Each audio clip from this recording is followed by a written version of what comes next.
Ooh, that looks kind of stretched out, don't it? Need to fix that a little bit. Hello, Spicy. Hello, Composer. How you doing tonight? We're gonna be working on our Scooby-Doo art tonight. And tonight we are gonna be turning my friend Project Boof Demon into Shaggy.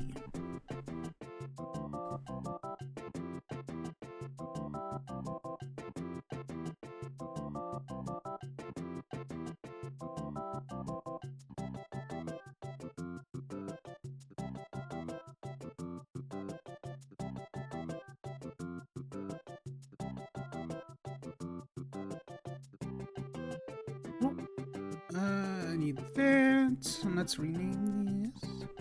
Doing a heckin' art. That's me, Art Doggo.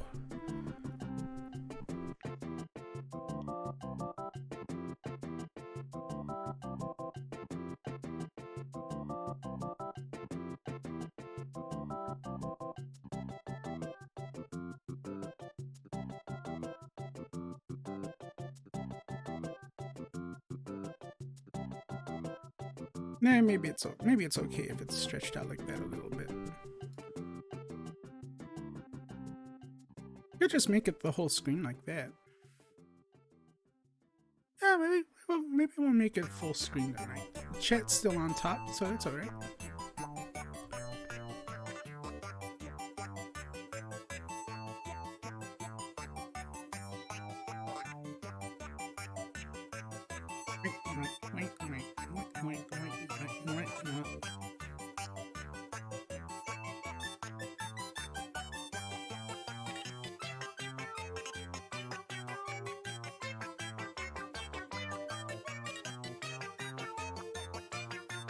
I went on YouTube the other day and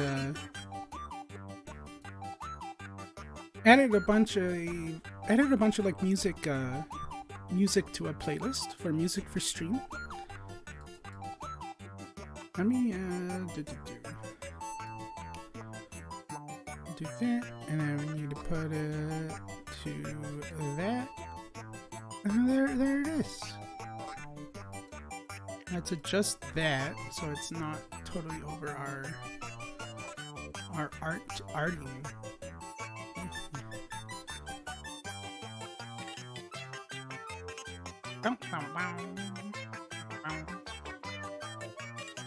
You make it smaller like that, maybe, or maybe if I have subtitles on, it'd be too hard to read.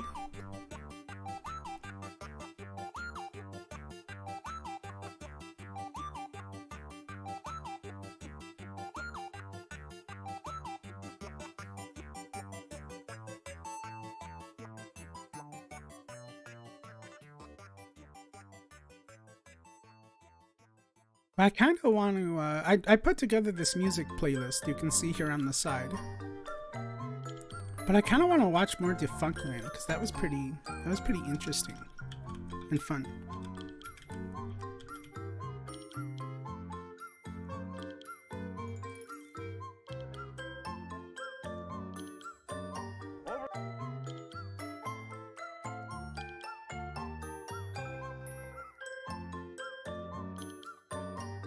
Now, can't you just do like, wasn't there like just a play all button?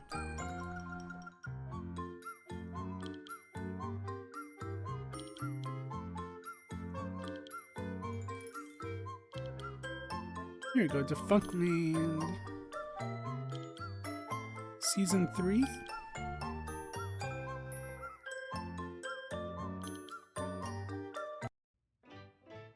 The year was 1851, and the United States of America, not even 100 years old, was hoping to make a strong impression on the world stage. Not just the proverbial world stage, but a literal one.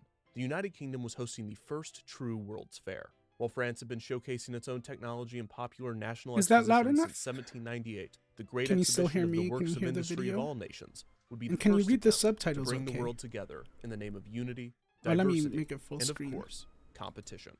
Inside the beautiful Crystal Palace exhibition hall, countries would set up displays of their achievements, hoping to assert dominance over one another in the areas of art and industry. The US in particular was hoping to make an impact among the world powers. At 75 years young, the US was still building a sense of identity and national culture.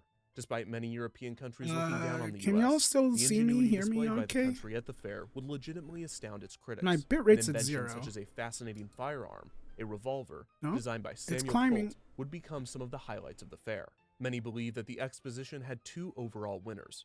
Obviously the host, the UK, but also the underdog, the US. Feeling confident, the US planned to host their own great exhibition, the Exhibition of the Industry of All Nations in New York City. My bit just rate's in 2 the years green. after No, London's now it's fair. now it's done to exhibition red was again. another success, Now it's back to with the 0. most memorable achievement being Elijah Otis's elevator safety device that would Bit allow rate? for large buildings known as skyscrapers to be built in major cities around the world, some towering as high as 20 stories. Another achievement of Good, the fair was the okay. Ladding Observatory, a 290-foot tall wooden observation tower, which was the tallest structure in New York at the time. Despite the fair's success, the U.S. was still looking for its place in the industrial if world, I'm okay, and the country was still then trying to let's go develop its ahead culture. And while some would argue that it never fully would, over the next 4 decades, it certainly would achieve one important, Start the all-encompassing, almost abstract idea. An idea that the world would obsess over, a term that companies would tout for over a century, and a concept that would eventually seem to disappear in an instant. It was the promise of tomorrow.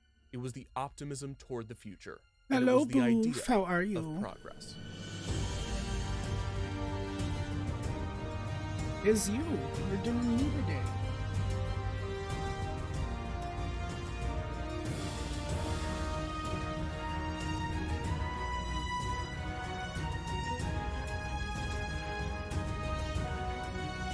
Stream's going pretty good. We just started, and my bitrate was like going all over the place, down from 0 up to 10,000. Hopefully it stays okay for the stream.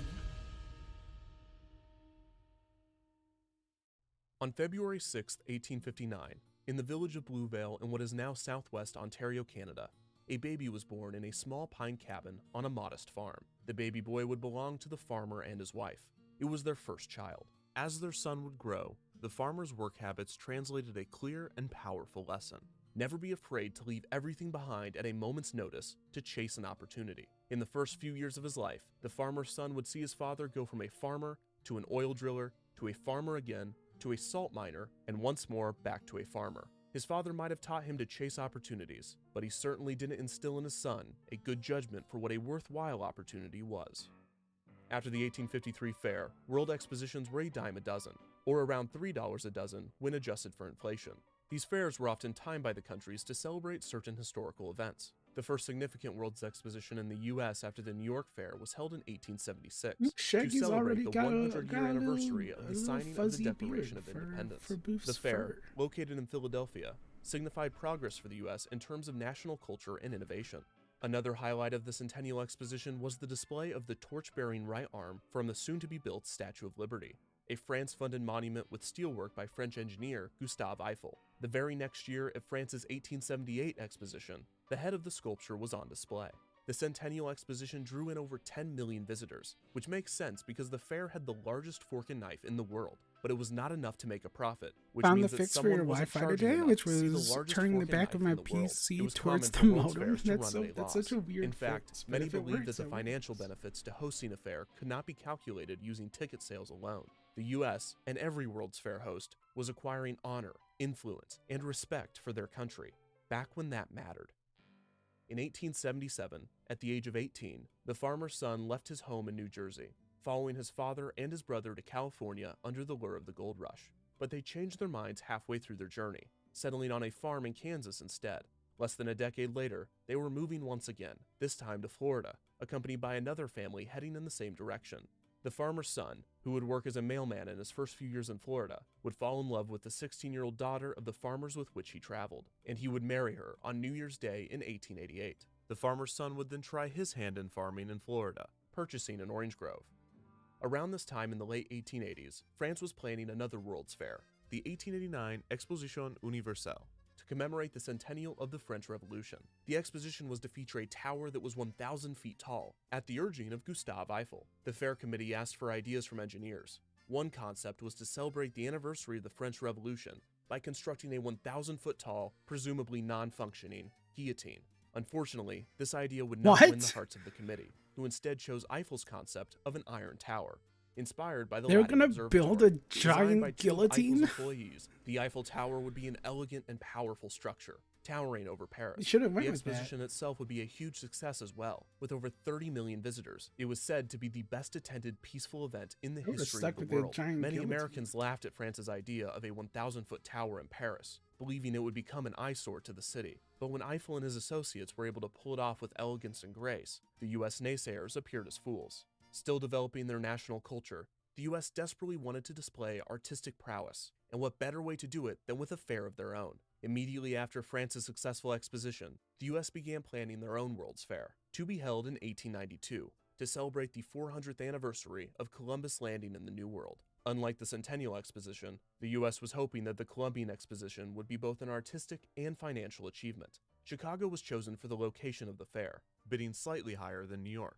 In February of 1890, Chicago, Turns the out second your most PC populated case city can in the cause country, was interference given if little it's more direction between than your Wi-Fi top the antenna Eiffel and your Tower. modem. 8 months later, little had developed. The committee was stalled on a number of issues, mainly the fair's I had no location within idea. Chicago. Unfortunately, the stagnation would be the least of the fair's problems. In October of 1890, concerns of a global recession made their way to the United States. If a panic occurred, there was no chance that the fair would be a success. Despite this, the committee would push forward, taking their first big step in electing Chicago architect Daniel Burnham to the fair's chief of construction. Burnham, a well-respected figure in Chicago along with his partner John Root, who would die from pneumonia less than 3 months later, was a fine choice to lead the development Flash of the fair. drive, Burnham how you would go on to doing? assemble a team of talented designers, demanding that they create the greatest fair in the history of the world. In November, Jackson Park, on the south side of Chicago and on the shore of Lake Michigan, was selected as the location for the fair. Not only would the area provide a beautiful view of the lake, but Jackson Park also included the Midway Plaisance, a mile-long strip of park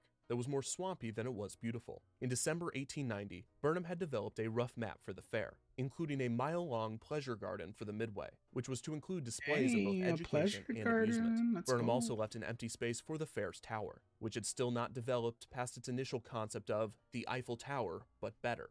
A few months later, The the Westinghouse Eiffel Tower, Company was but hired to better. provide electricity to the fair, bidding just Yo, below you the got the Edison Eiffel General Electric Company, We a company that was a got year away from a Eiffel merger Tower, that would but transform them better. into General Electric. The fair planned to have an electricity building, with inventions and innovations from Edison and Tesla. Guests would be amazed by the innovations to the incandescent lamps and electric lights, which meant no more kerosene and no more gas.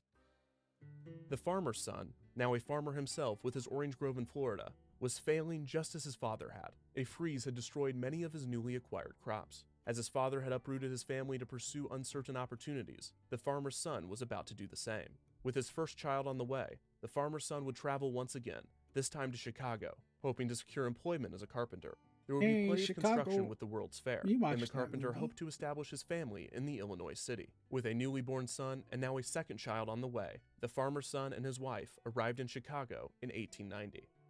In the summer of 1891, construction began on the first of the fair's main exhibition buildings. There were to be 14 Jackie great and buildings, Barry have each with a been different industry watching represented, such as the some fisheries musical building, the movies. forestry building, the We mines and mining watched, building, the we agricultural watched building, Cats, and the the horticultural building, 2019 among Cats, others. which There was also a was- cold storage building built it by was Hercules something. Iron Works and the ice and refrigeration And then machine we manufacturers. watched, The companies would show off their advancements in then we watched refrigeration Chicago, technologies with which their was new ice better. boxes. Some holding and then we 50 pounds of watched ice, resulting in milk Les, not souring Les as quick as it Miserables, used Les, to. Mis- Despite Les, the Les building's purpose as a Miserables, showcase is of that ice right? coolers, The one with it would Jean briefly Valjean. catch fire And during its I'm operation. Javert. The construction of the fair continued. The dedication was scheduled for October 1892, and the opening was scheduled for May I like that one. 1893. But weather and construction issues had been constantly plaguing development. Worse, now in the summer of 1891, there was I'm still Jean no Valjean, Eiffel Tower and I'm challenger. Javert. The nation's leading architects and engineers were not stepping up to the plate. It seemed that the fair's placement in Chicago had disinterested many of the top minds of the Northeast. Loving how and this piece is Burnham was coming out. furious. Thank you. The local It's Chicago newspaper, coming out a the lot better than Tribune, I thought it even would. put out a competition urging for ideas that could best Eiffel,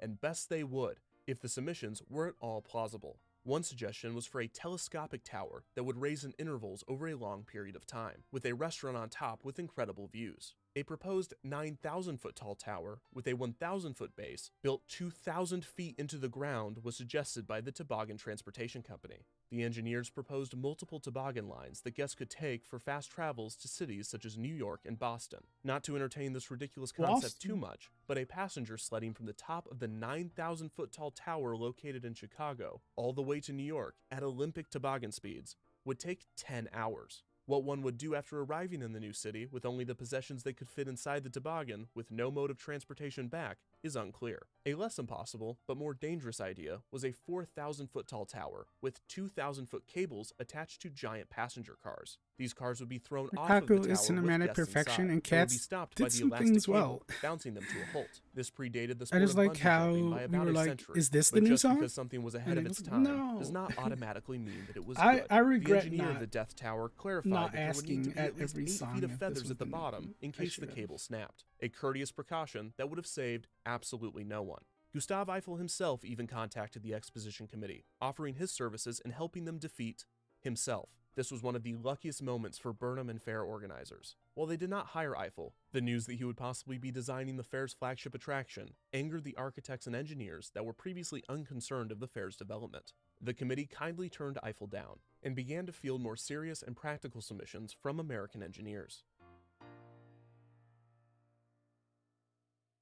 In April of 1892, Burnham and fair designers made what would be the boldest decision that they would make. The majority of the buildings at the fair were to burned be with painted cat- white. This burdened would with result in cat a gorgeous neoclassic look to the knowledge. exposition, which would soon be referred to as the White City. While opposed by the modern architects of the time, the fair would be beautiful and would help the U.S. to be seen as an artistic force. While the White City that was the fair would be organized, clean, and safe, the rest of Chicago would be given the name the Black City, mostly for its poor sanitation and its billowing smoke.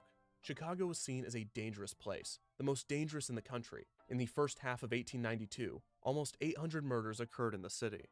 Yet its danger was romanticized, glorified. It was exciting. Even with violent crime and dirty streets, Chicago was a place to be. Burnham would gather architects and engineers in a type of think tank to determine the fair's signature attraction. At one of these meetings, a young engineer, just over 30 years old, listened to Burnham's pleas for an attraction. He was motivated to pitch a concept, and he developed an idea that he had been considering for years: a large steel spinning wheel. The man's name was George Washington Gale Ferris Jr. George Washington Gale Ferris Jr. approached the committee about his idea for an Eiffel wheel. The committee wasn't convinced, but after many trusted engineers backed the proposal, they conceded and allowed Ferris's wheel to be built, to be placed in the middle of the fair's midway. The fair would take in 50% His of the name should profits have from been the wheel Ferris after the Bueller. first It could have been a $300,000. Ferris The Bueller agreement wheel. was made in December of 1892, 2 months after the fair's dedication and a mere 5 months before its opening. In March of 1893, the wheel's iron axle, weighing nearly 45 tons and forged in Pittsburgh, arrived in Chicago. It was miraculously lifted and placed on the supports, as the engines for the wheel were still being constructed over 200 yards away, and the wheel itself was still not complete. While Burnham and the fair organizers were in a panic over the impending opening of the fair, the United States as a whole was in a panic over the And economy. then A on variety days of where the factors, Ferris including Bueller's overinvestment in the railroads, was, like, which down had been for very good for the maintenance, fair, had caused they a could have deep said, economic sorry, recession, it's which would be Ferris very bad Bueller's for the day fair. off. In times of economic uncertainty, the first thing cut from a family's budget would be travel and leisure spending. The fair was relying on people, not just from the U.S., but from Missed around the world to opportunity. attend. Despite the stress of the economy, Burnham pushed on, employing around 20,000 workers in April of 1893 to have the What fair was that ready for the for? May I'm 1st just opening. One of speaking them the being truth. the farmer's son, now settled in Chicago with his family and working All on I the did fair. was say the Work truth. conditions were dangerous, and many deaths occurred due to accidents. Despite the chaos of construction, Chicago was excited for the fair. It was time for their city to shine, and newspapers reported on many of the fair's exhibitions and attractions, including displays on the Midway and a quickly built World's Fair hotel. Everyone seemed to be disappointed that Ferris's wheel would not be open for the big day. But Ferris Burnham was Wheeler. focused on delayed matters as simple as painting the buildings. On May 1st, 1893, with Burnham, the fair's organizers, the engineers, President Grover Cleveland, and even the builders still constructing it, Sometimes the world's people hate clubbing you, exposition and all you do opened is to the speak the public. truth. Hundreds of thousands of people flooded in. Some estimates claim that nearly 500,000 entered Jackson Park that day. Guests viewed the many grand exhibits and walked up and down the Midway. Small recreations of countries were present, such as a street in Cairo that featured a show of a belly do I have dancer two doing a copies? dance that was commonly referred to as the Hoochie Coochie, with an accompanying tune, supposedly improvised by one of the fair's organizers.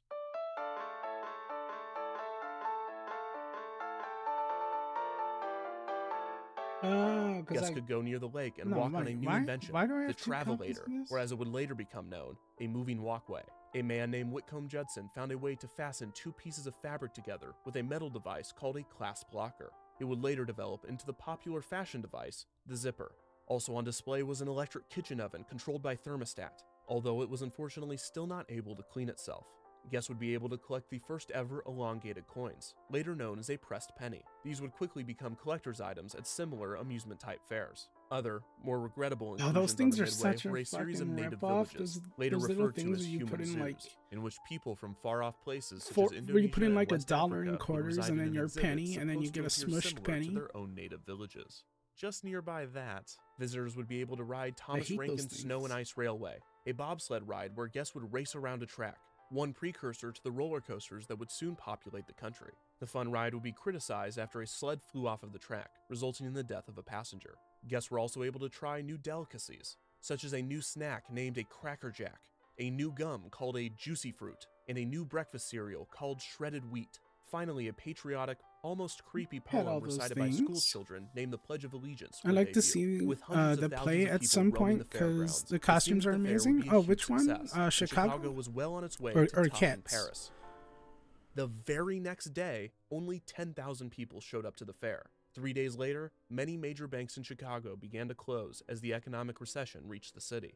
Only 3,000 Yes. visitors a day entered the fair at the end of May. The recession worsened, and crowds continued to fall. Burnham and the other architects were no longer concerned of beating Paris. They were just hoping that the fair wouldn't be one of, if not the greatest failed event in the history of the world. Worse, right next door, showman Buffalo Bill Cody had brought his popular Wild West show to Chicago, and had parked it right next to the exposition.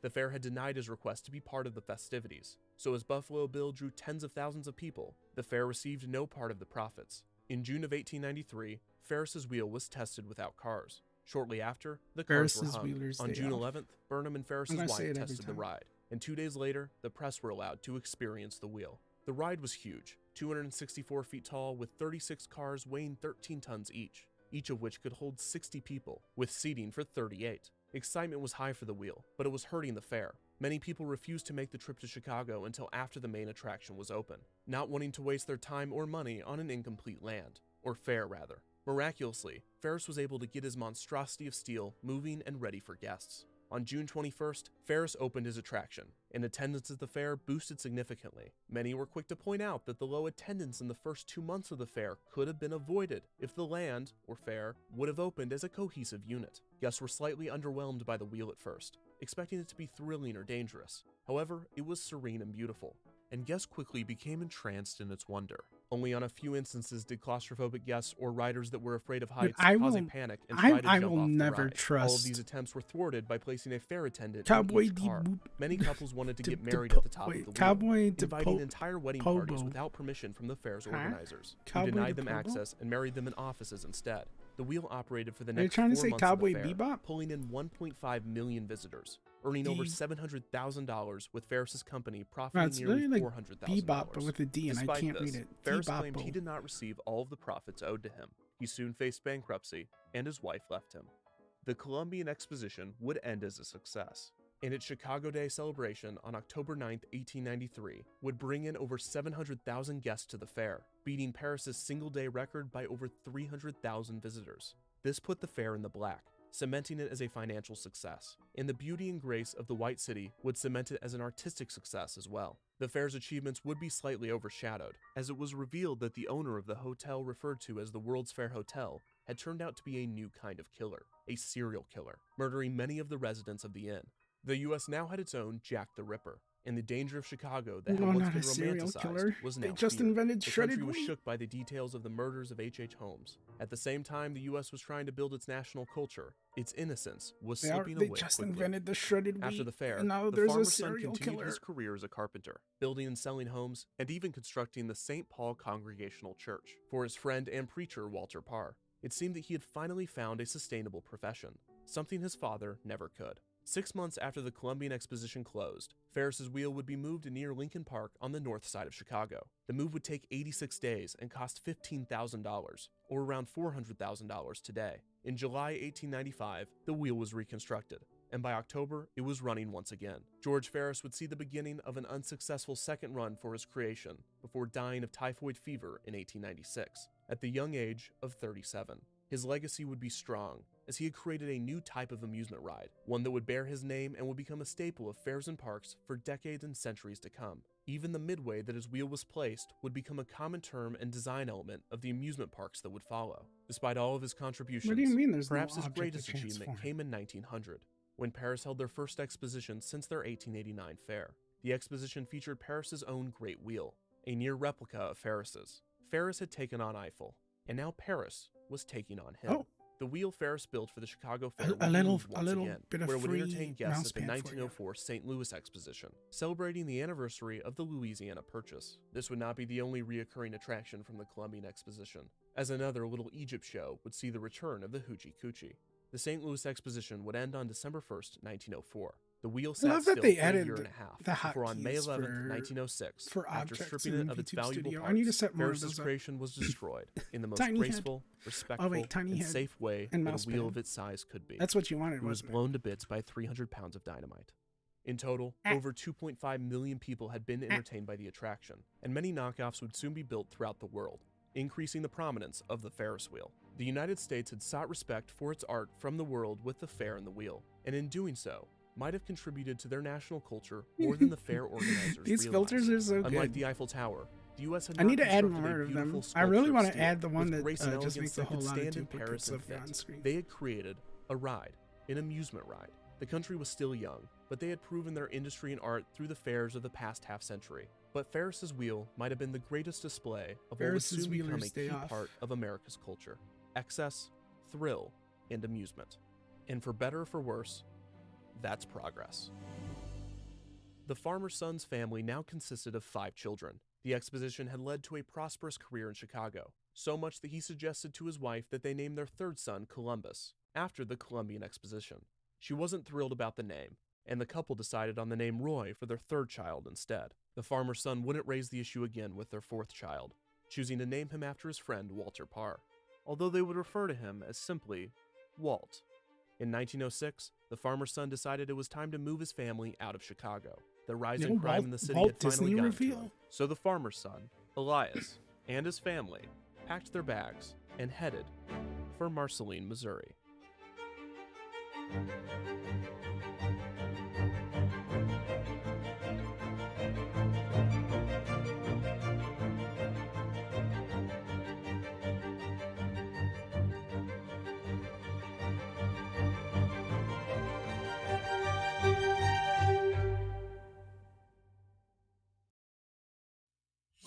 In 1867, William F. Cody, a 21-year-old Union Army veteran, found his first profession after the Civil War as a buffalo hunter for the Kansas Pacific Railroad.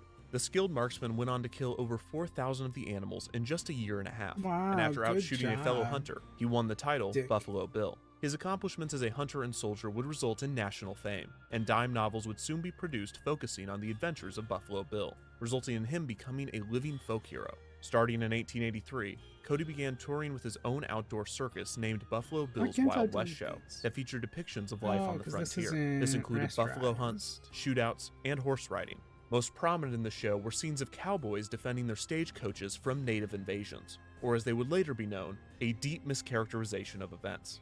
While today the show might appear as a collection of various tropes from the Wild West and stereotypical depictions of indigenous people, it is worth noting that many of those tropes and stereotypes that are known today actually came from the Buffalo Bill show, which was hugely popular and seen by tens of millions of people. Cody even took his show overseas, performing at the 1889 Exposition Universelle in Paris. 4 years later, he would perform just outside of the 1893 Columbian Exposition in Chicago. After a stint lasting longer than the fair itself, Cody would hit the road again, touring for over a decade. At the turn of the century, the show's popularity waned, and Cody began playing smaller venues. Around 1906, he was making his way through cities in the Midwest on a Buffalo Bill parade. On one of these days, he was riding in his buggy through a small town in Missouri, while a little boy, mouth agape, watched him. He invited the 5-year-old, named Walter Elias Disney, to join him as he rode down the streets of Marceline, shit. Missouri. As the boy would later recall of the great showman and living folk hero, quote, "I was mighty impressed."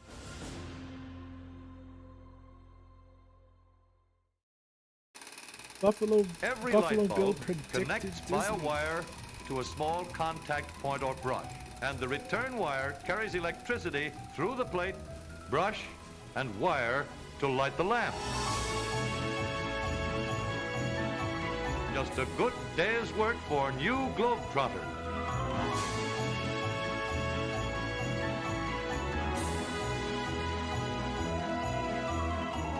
Let's take it apart and see what makes it click.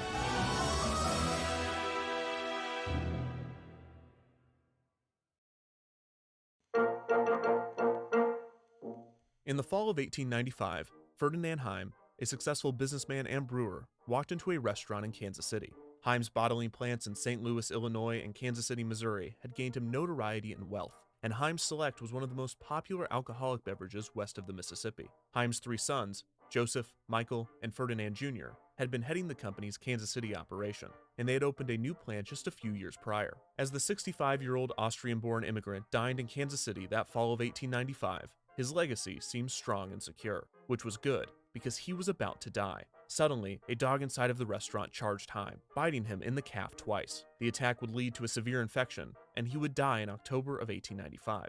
The brewery business would be left in the hands of his sons. Joseph would be president, Michael superintendent, There's and a Ferd big Jr. Buffalo corporate Bill secretary. Museum there where I Shortly lived after in taking over the Nebraska. business, the three would make a bold move in constructing a streetcar line to take guests from the city's market square to the brewery. The line would cost $96,000, or around $3 million today. When the streetcars began operating in late 1899, the Heims expected cars full of guests to roll up to their brewery to taste and buy their beer. But when crowds didn't materialize, the investment appeared as a disastrous move by the three men. With their business and their father's legacy on the line, the Heims set off to discover what, if not beer, would attract Kansas City's residents to the brewery. Soon, a light bulb went off in Michael's head. The answer? Light bulbs. Electric lights were still a relatively new phenomenon. Thomas Edison's work 2 decades prior had led to the practical use of incandescent lamps. At the turn of the 20th century, a building rigged with electrical systems was still rare, and displays of electric lights easily drew thousands, especially in the Midwest. The Heims imagined a beautiful beer garden with entertainment performances and a showcase of lights to be named Electric Park.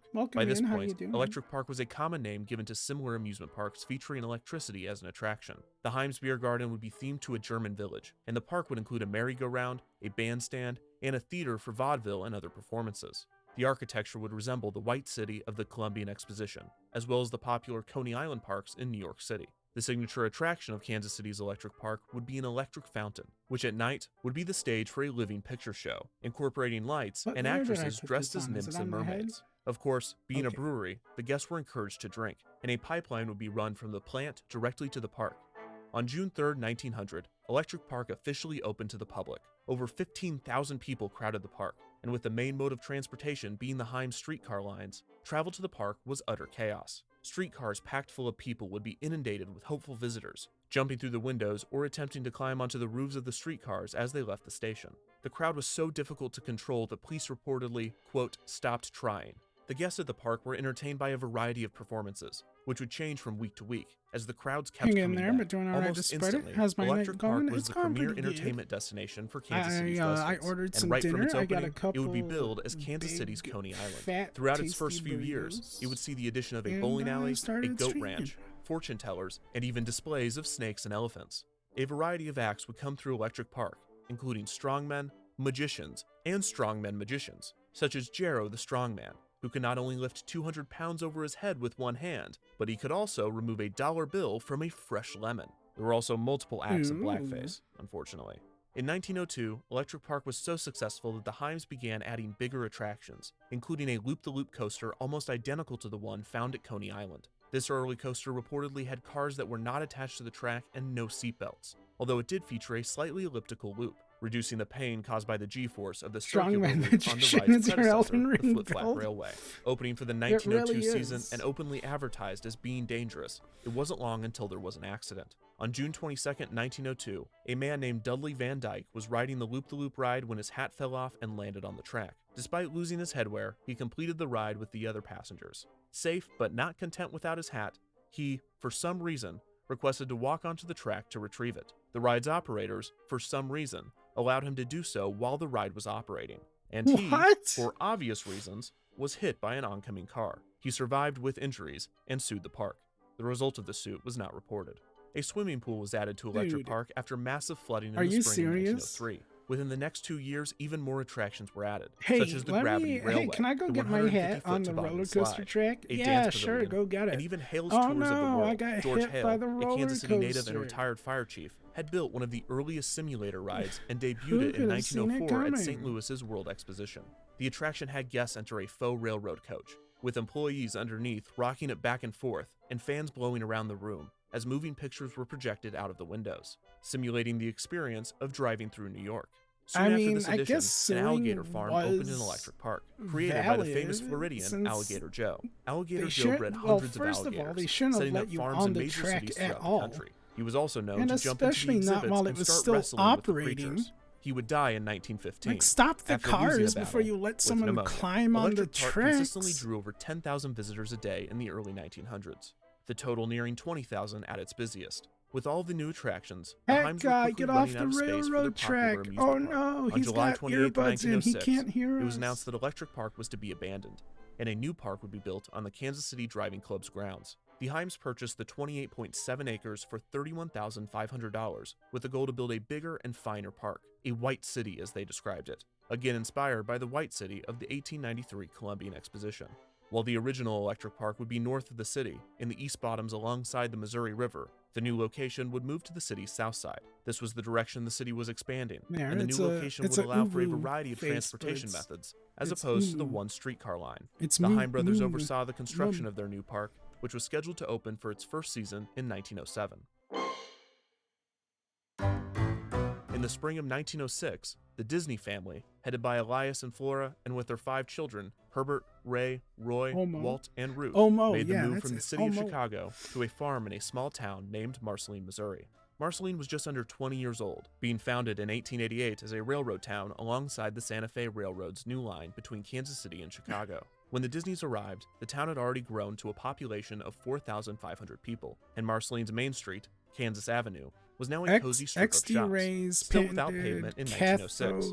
Here, one could find anything they needed. A place to stay at Hott's Tavern or the Allen Hotel, hardware at the Brown Hardware Company, jewelry at Searcher's Jewelry Store, ice at the R.J. Dahl & Sons Ice Company, and cream at the Meriden Creamery, farm tools at the Allen Implement Company, and even a haircut at Sutton's Tonsorial Parlor. Next to Kansas Avenue was Ripley Square, a small park complete with a pond and gazebo. While Marceline was a rural small town at the turn of the century, it was both unusually economically and socially progressive for its time. Walt, who had just turned 4, and his brother Roy, who was almost 13, were both excited at the prospect of living on a farm. Walt wouldn't start school for another 3 years, his parents forcing him to wait to go with his younger sister Ruth. While he would later admit that it was an embarrassing predicament, as far as Walt was concerned, school could wait. There was fun to be had in the small town and on the farm, and these events and misadventures would cement themselves in the memory of the young boy. While in Marceline, Walt would fish, play with animals, see his first circus, meet Buffalo Bill Cody, watch his first motion picture, draw and sketch for the first time, and see his first play, a production of Peter Pan. It was a marvelous childhood in a picturesque town. On May 19, 1907, the new Electric Park opened to guests. 53,000 people crowded inside for its opening. The new venue boasted 12 rides, including the new boat tours, a circle swing, the Mystic Chute, a boat ride where guests would brave an incline and glide over a pool of water, a new roller coaster, the Dip Coaster, a scenic railroad, which took guests around the outside of the park, and a giant merry-go-round, said to be the biggest in the country. Carryovers from the previous Electric Park included Hale's Tour of the World and the Gravity Railway, now referred to as the Hooligan Slide. Entertainment from the previous parks such as the Fountain Show, the Dance Pavilion, the German Beer Garden, and Alligator Joe's Farm reappeared. New entertainment venues included a shooting gallery, a skating pavilion, a penny arcade, and a large lagoon. The park's new buildings, beautiful and grand structures, were again adorned with lights, this time the amount of bulbs reaching 100,000. The bandstand and vaudeville theater would also return. One downside of the move was that the new Electric Park was located in a relatively dry district, and the police board refused to grant the park a license to sell alcohol.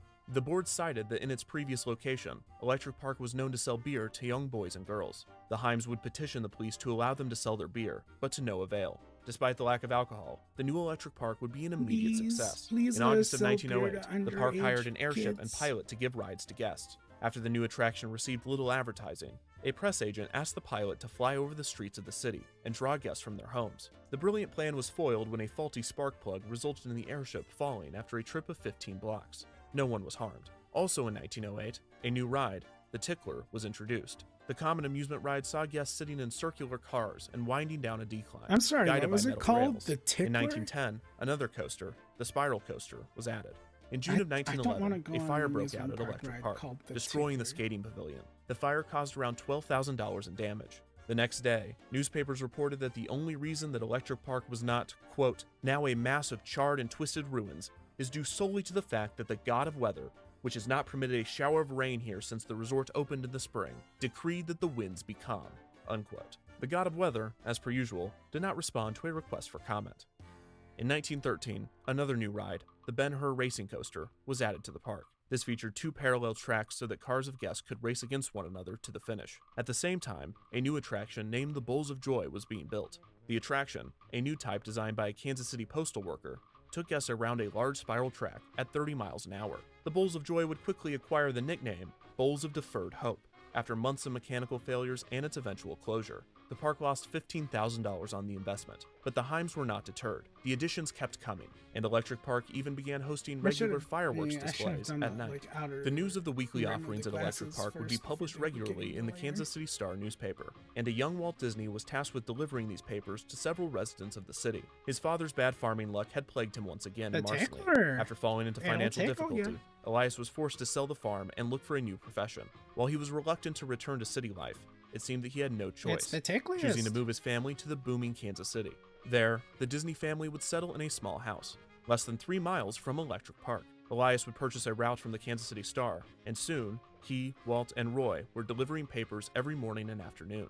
The work was hard, uncomfortably hot in the summer and unbearably cold in the winter. And over the years, with Roy taking a job and his father aging, it was left to Walt to provide for his family. Just 9 years old during the move, there was a clear juxtaposition of his life in Kansas City with his childhood in Marceline, and Walt yearned for the days of small-town life, even if he had only experienced it for 5 years. Still, Walt found ways to escape his life on the paper route, whether it was performing, sometimes dressing as Abraham Lincoln and delivering the Gettysburg Address, drawing, as he secretly did every day in school, or taking his younger sister Ruth a few blocks down the street to the exciting and beautiful Electric Park. For the young Walt, the amusement park was pure wonder. It had thrills, amusement, music, and performance. The grounds were clean and tidy, and the gardens in the center of the park were cared for and kept neat. Electric Park was an exciting escape. Walt's favorite attraction was, of course, the scenic railway. Always a lover of locomotives, Walt rode the railway every chance he got, and he was once able to pull the cord and blow the steam whistle. While it would not be able to top life in Marceline, Electric Park was making a strong impression on a growing Walt Disney. In 1917, another coaster, the Greyhound ride, was added to Electric Park. The next year, an indoor playground, the Bug House, was added. In 1919, Michael Heim searched for a new alligator wrestler. The replacement would be Henry Copinger Jr., billed as Alligator Boy. Alligator Boy would prove to be slightly less skilled than Alligator Joe.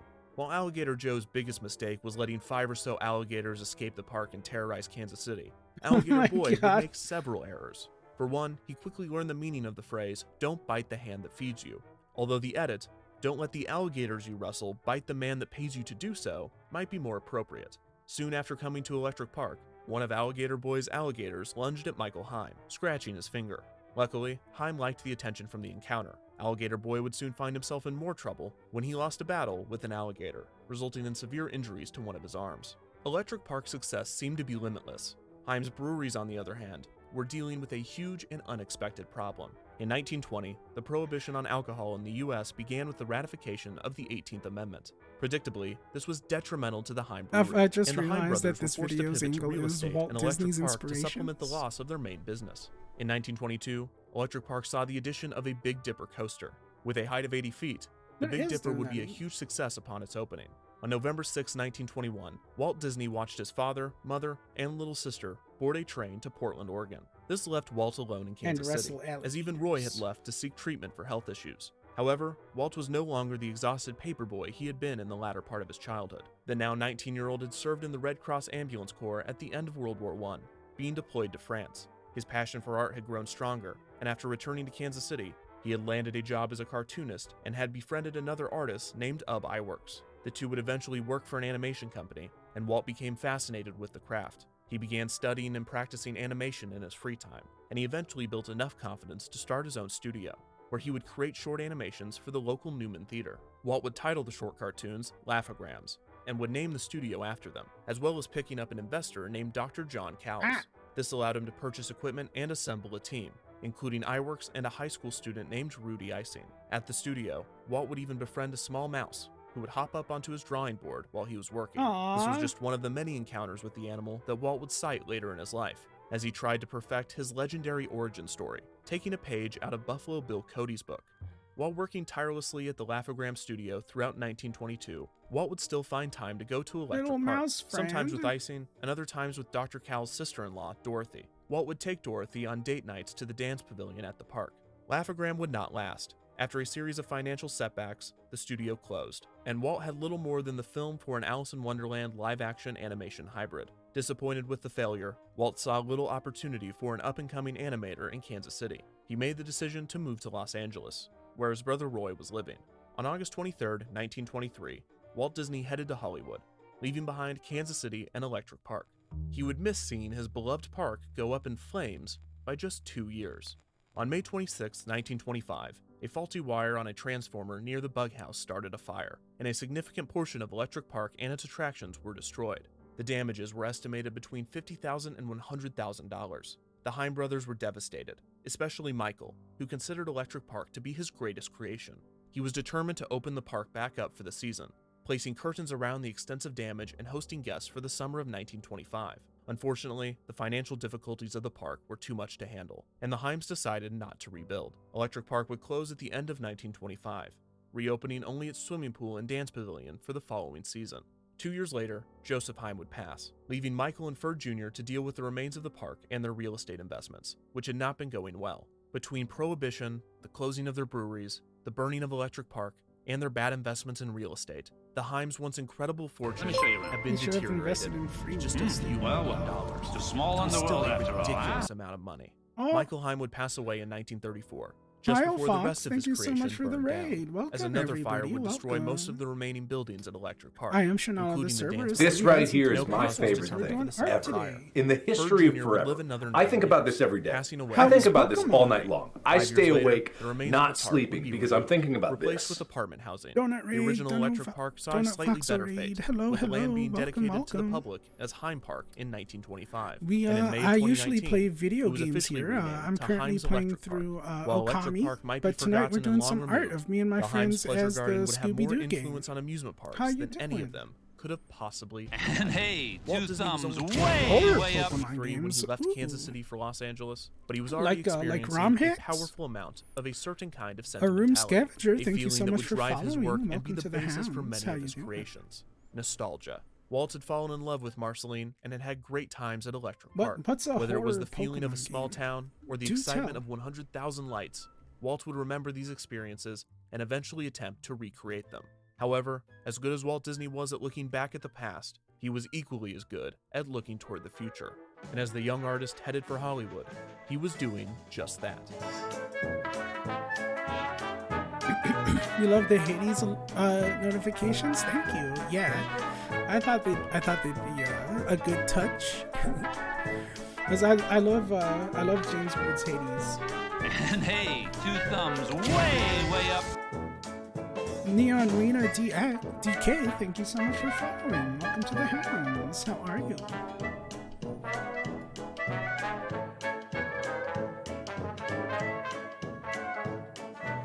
Buried Alive was a creepypasta, and someone made a playable version, then one called Pokemon Nightmare Invasion. In April of Ooh, 1912, that sounds interesting. Daniel Burnham, the director of the great 1893 World's Columbian Exposition in Chicago and one of the most famous architects in the world, was aboard an ocean liner nearly identical to the RMS Titanic, named the RMS Olympic.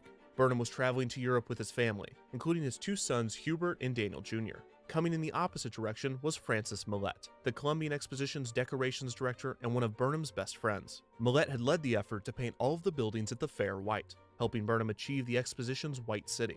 It had been nearly 2 decades since the Chicago Fair, but the two had continued to work together. Since their ships would be passing one another, Burnham went to the wireless operator to request a message be sent out to Millet via radio. The attempt to send the message was a failure. As it turned out, Millet was on the ocean liner nearly identical to the RMS Olympic, named the RMS Titanic. Millet would be one of the over 1,500 people to die in the sinking of the Titanic. Burnham himself would pass less than 2 months later. The cause of his death was unclear, as it could have either been from his colitis, his diabetes, his infected foot, or a recent food poisoning. It is possible that the loss of one of his best friends and one of his final connections to his fair had caused him to die from pure grief. But it was probably either the colitis, the diabetes, the foot infection, or the food poisoning, or speculatively, a combination of any of those 4 things. In 1927, a park on the shore of Lake Michigan would be named Burnham Park in his memory. This park was just north of Jackson Park, where the Columbian Exposition had been hosted. Within just 6 years from the dedication, the newly named Burnham Park would aptly host a second World's Exposition in Chicago. And maybe even more than Burnham's Fair, this expo would change the course of history.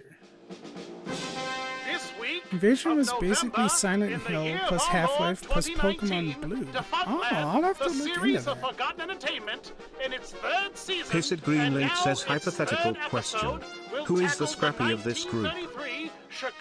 No Scrappy. This creation We don't speak by of Kevin Scrappy Perger is sure to be a real marvel. So let us go to it now. Rufus and Charles Dawes were brothers and business partners. They were the oldest children of Union Army General Rufus R. Dawes. I don't want any careers, Scrappy they would both find stands in success, although it wasn't necessarily balanced. Rufus was the younger of the two, and he would become known for his achievements in banking and utilities. Charles, on the other hand, would become known for his achievements in everything. We've been on through top that of the businesses he ran with Rufus, already. Charles would become a lawyer, work in the United States Department of the Treasury, serve as a general in World War I, win a Nobel Peace Prize for his work with the Allied Reparations Commission, and serve as Vice President of the United States to President Calvin Coolidge. On top of all of this, Charles was an accomplished composer, and one of his melodies would later be given lyrics by Carl Sigman, and a version performed by Tommy Edwards would be a chart-topping hit, resulting in Charles G. Dawes becoming the only vice president in the history of the United States of America to also have a #1 hit song. The brothers' accomplishments reflected their personalities. Charles was bold and eccentric, and his diverse resume resembled it. Rufus was more proper and straight-laced. Despite these differences, they would work closely, and Charles would use his influence to create opportunities for his younger brother whenever possible. In 1927, while still serving as vice president, Charles was approached by officials from Chicago about assisting in the creation of a second World's Fair for the city. The organizers were struggling to gain support, and no official fair committee position had been filled. Charles was interested in the fair, and he knew just the person to head its development, his younger brother Rufus. This was a testament to his trust in his brother, because creating a new fair was no small task.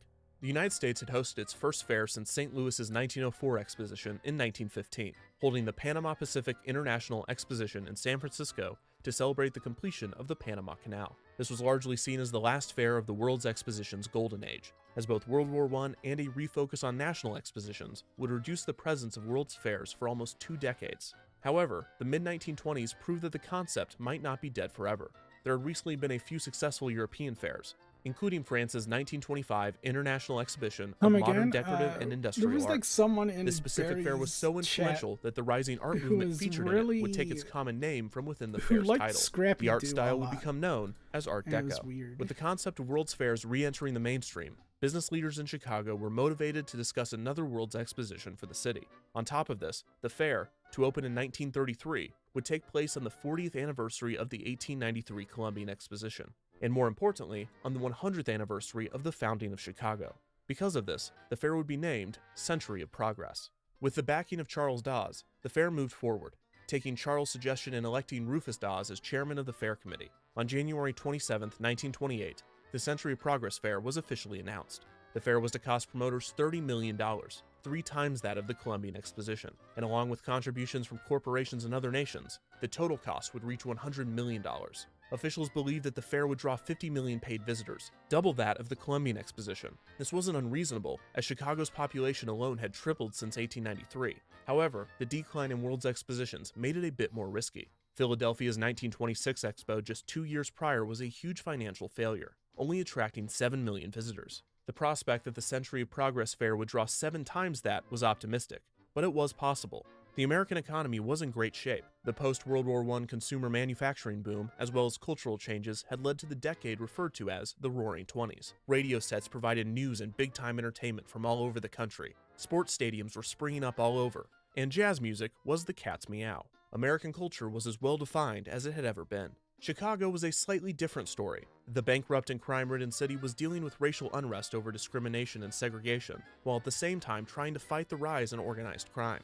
Locals were angry that taxpayer funds would be used to build the fair, and after several critics raised concerns, Charles volunteered to work with the Finance Committee to raise as much in private funds as possible. By May 29, 1929, Dawes had raised $10 million for the fair, collecting pledges of over $6 million in less than 8 hours. The fair's development was well underway. With many of the concerns of Chicago's citizens solved, a fair committee appointed, the initial funds raised, a strong economy, and a growing national culture, the Century of Progress Fair was shaping up to be a huge success. Everything was going great. After all, it was the United States of America in 1929. What could go wrong? What could possibly go wrong? The tremendous crowds which you see gathered outside the stock exchange are due to the greatest crash in the history of the New York Stock Exchange in market prices. The Great Depression began in late 1929. Caused by a variety of factors, including the stock market crash in October. Unemployment would hit a record high and deflation would ensue. The downturn would spread throughout the industrial world, becoming the worst global depression in its history. The depression would last for years, severely affecting the lives of millions of people. While low stakes in comparison, it also greatly affected the upcoming fair in Chicago. It would now be more difficult for Charles Dawes to raise funds. It was likely many people would not go to the fair given the economic situation. And most pressing, the opinion toward industry had changed dramatically. In the stock market boom in the years leading up to the Great Depression, common people were buying stocks, often using their life savings. After the crash, people had more reservations about trusting big business. World's fairs, when stripped of the pageantry, were essentially a series of advertisements for large manufacturers. Those suffering from the Great Depression did not want to walk through a commercial for the people that destroyed their lives, and they certainly were not going to pay to do it. This appeared as the end of the fair, but the officials, especially Rufus Dawes, were not deterred. In fact, Dawes knew just what to do. They were going to spin it hard. Citizens throughout the country had negative opinions on industry, ranging from skepticism to disdain. It would not be enough to merely present these businesses in a positive light. They needed to be reintroduced to the public, not as a villain or as a bystander to the Depression, but as its hero.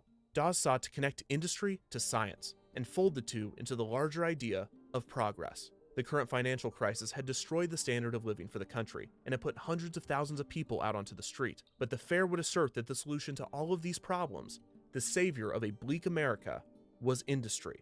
Industry loved it, unsurprisingly. Businesses and political leaders encouraged the direction for the fair, believing that it might help the economy and encourage consumer spending. Science, for the most part, was also for it, as the chemical weapons used in World War I, among other things, Well, thank had you for given the the field a headpats, negative composer. or even Thank you. dystopian reputation. Both big business and science joined forces to make the fair a success. In December of 1930, the plan was put into action, with a formal announcement of the fair's mentality. Dawes and officials explained that the fair would focus on, quote, science controlling nature's forces in order to enhance convenience and comfort. The fair's motto would be, science finds, industry applies, man conforms. Construction on the fair began in 1930 and was scheduled to continue up to the fair's hair opening should in be 1933. Developers more bragged that the towards futuristic the fair other was even ear, I built think, with cutting-edge over materials, here. such as plywood and asbestos. The positive economic effects of the construction jobs served as great advertising for the fair, which was set to open on May Yeah. 27, 1933.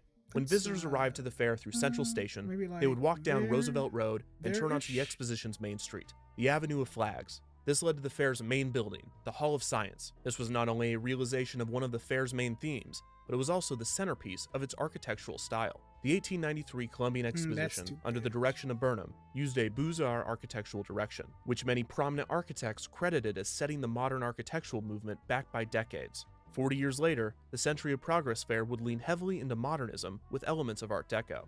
This meant flatter surfaces, sharper edges, and bold colors. Burnham's sons, Daniel Jr. and Hubert, now architects themselves, would design multiple buildings for the fair. The Hall of Science, including its 175-foot-tall tower, would stand as a prime example of the fair's art style. Before guests entered the hall, they would be greeted by the Fountain of Science. On top of this fountain was A a sculpture fountain of designed by a local science. artist, Louise Lentz Woodruff. The statue displayed a robot gently nudging two humans, a man and a woman, forward. Woodruff would be one of the few female contributors to the fair. In 1893, there was an entire building dedicated to women's achievements in arts and sciences, and in the late 1920s, Chicago hosted 4 Women's World's Fairs to combat exclusion from the main industrial fairs of the time. Despite this, the 1933 Fair Committee only chose to include a few women in the planning of the event. The reason cited was that Rufus Dawes believed that a woman's place was in the home.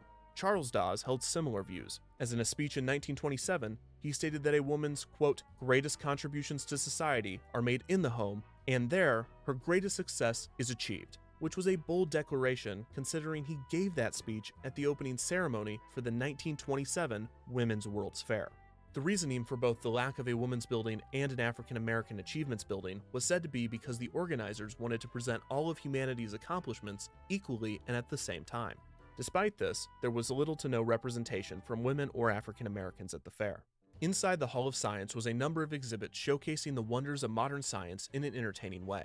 This relatively new idea of edutainment was described to present facts in such a, quote, dramatic and entertaining fashion, so that such a knowledge may be easily gained without great mental effort or consciousness that it is being acquired. In the Hall of Science, exhibits included the geological time clock, which showcased the history of the Earth, with every tick of the clock representing 10 million years, and the Marvelous Mechanical Man, which featured a 20-minute show of a robot explaining the process of human digestion. Surrounding the Hall of Science were world pavilions, many featuring recreations of famous landmarks or cities of the represented countries, which was now a staple of World's Fairs. This included pavilions for Japan, Czechoslovakia, and Italy. The fair's east side would make use of Northerly Island, a man-made peninsula that was home to the Adler Planetarium. Fair planners would separate the water in between, distinguishing a North Lagoon and a South Lagoon. On the north side sat the U.S. government's federal building, a grand 3-tower structure so memorable that it would become the icon of the fair. In between the North and South Lagoon was the Sky Ride, a new type of ride that combined elements of a transporter bridge with that of an aerial tramway. The attraction took guests between two 620-foot observation towers, transporting them nearly 2,000 feet between the Hall of Science and Northerly Island. Around the South Lagoon sat the gorgeous electrical building, in which General Electric and Westinghouse showcased their new technology, perhaps some of the most futuristic offerings of the fair given their immediate impact on the lives of consumers. GE and Westinghouse would show off a slew of new electrical servants that were sure to add life to the home. One of Westinghouse's most exciting exhibits was of a functioning robot that could respond to simple commands via telephone. He could blink, shake hands, talk, and most impressively, smoke cigarettes. A similar Westinghouse robot would debut a few years later named Electro, also known for Hack and Packs. All right, now, Electro, I know you enjoy these, and I'm really going to try to give you a nice pleasure out of these. So here you are. You got that? Now hold on to it. You may now smoke this cigarette. Go on. Oh, yes, Electro, you do need a light, too, don't you? All right, here you are. What a surprise. The cigarette companies. And folks, he's only 2 years old, too. All he lacks is a heart and a brain. If you ask me, I'd say he had nothing but brains. Well, then all he lacks is a heart. He's not the only one. Also near the South Lagoon, right across from the Pabst Blue Ribbon Casino, was a Hollywood pavilion, showcasing the magic of the movies, a medium that was growing rapidly after the introduction of synchronized sound. 1927's The Jazz Singer had been the first feature to use the technology to allow actors to talk and sing, and the following year a new cartoon with synchronized sound would become a huge hit. After leaving the Hollywood Pavilion, guests would walk across a bridge and be greeted by the entrance to the Streets of Paris exhibit. Inside, guests would get another, more provocative, taste of Hollywood. Helen Beck, stage name Sally Rand, had acted in a few Hollywood films, but had ultimately failed in her shot at stardom. Not deterred, she was determined to make her mark on the world stage. She planned an elaborate entrance into the Streets of Paris exhibit on one of the fair's preview days for the city's elite. Rand rode into the exhibit on a white horse, essentially naked with little body covering. After the shock wore off, the crowd loved the performance, but she was arrested for public indecency. The fair's organizers were so happy with her show that they were able to get her out of jail and hire her to headline the Streets of Paris for the fair. At the expo, she would popularize her fan dance, in which she would reveal and cover her near-naked body with large fans. The police would not back off of her for the indecency, and she would make headlines after being arrested 4 times in one day. Just past the Streets of Paris exhibit was a real marvel, the world's largest thermometer. The structure, over 200 feet high, was sponsored by Havoline Oil, the oil for all seasons. Nearby was Sinclair's oil exhibit, with mechanical fighting dinosaurs to educate everyone on the history of oil and energy. South of this was the fair's main midway. The midway was an afterthought of Rufus Dawes, who was more focused on the science and industry exhibits, but Charles reminded him that the amusements were what would draw people into the fair. The majority of the midway was comprised of country pavilions. This included the Spanish Village, the American Colonial Village, the Old English Village, the Black Forest Village, the Irish Village, and the Midget Village, which did not represent a country but rather, as the name suggests, a living community of little people, said to be the most ever gathered for one event. The village included a recreation of a city, but, quote, to scale. Amusement attractions were also on the midway, as well as the Enchanted Island area near the South Lagoon. Rides included 2 connected Ferris wheels, the Flying Turns coaster, and a series of slides. A cyclone coaster was located on Northerly Island.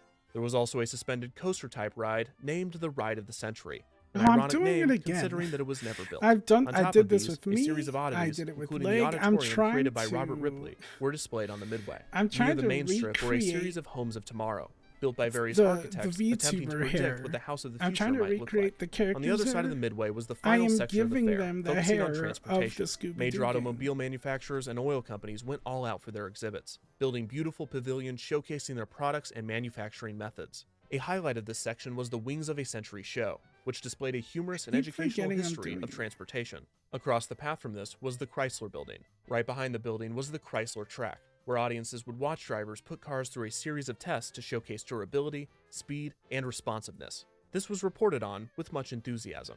Bang! Crash! Oh, he's over. Hope nothing's happened. No, here's the driver, safe and sound. Not only safe, but enjoying himself. Looks as though he did it on purpose. I'll bet he just did it just to prove the safety of those all-steel bodies. Put her up on her wheels. Boy, was I fooled. Noticeably absent from the fair was Ford, who initially wanted to showcase their assembly line, but after only showing a small interest in the fair, GM stepped in and acquired the exclusive right to display an assembly line at the expo. Angered, Ford decided not to participate. At night, the fair lit up in spectacular colors. While in 1893, the mere inclusion of lights was a spectacle, the 1933 fair made use of colored lights and building projections to dazzle guests when the sun went down.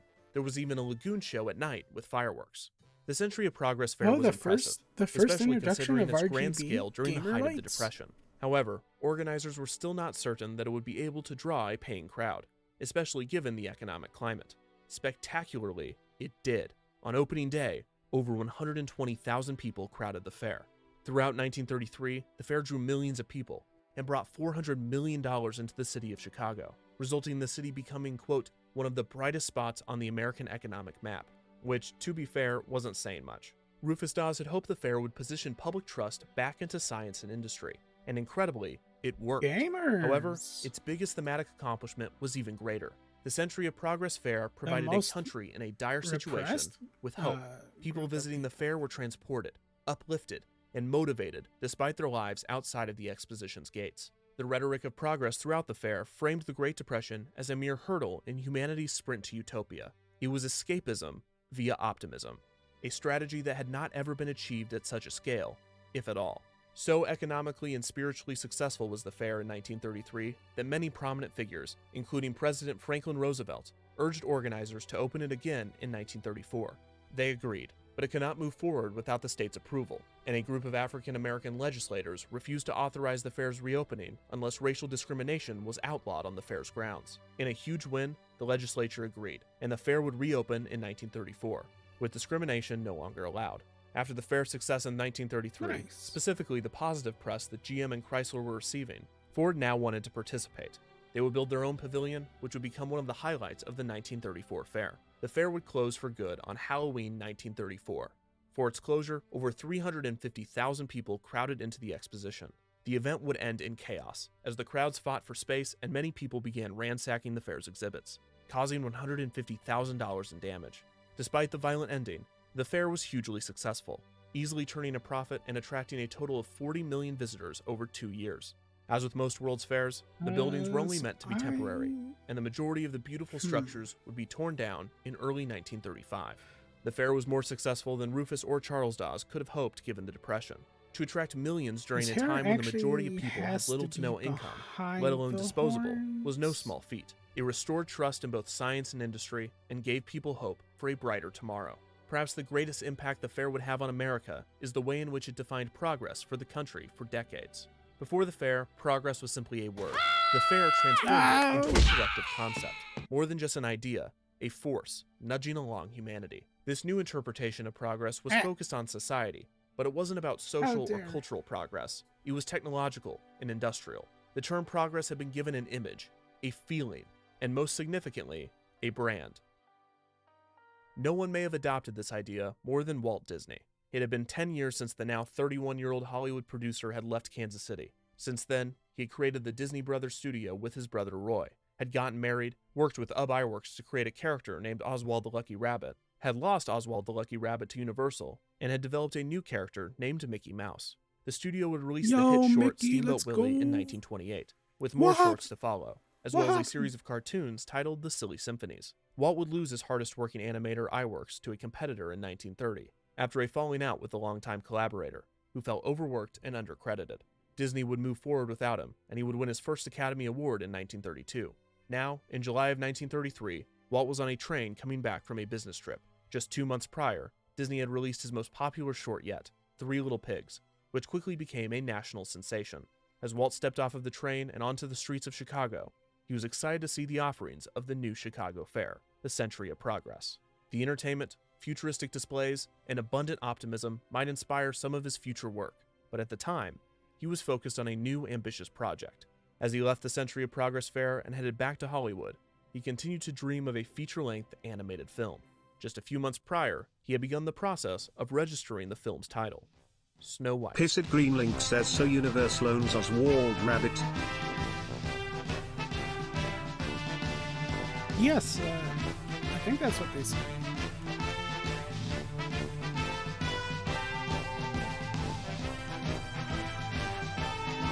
Though I've never seen Oswald Rabbit in anything. I think they forgot it exists.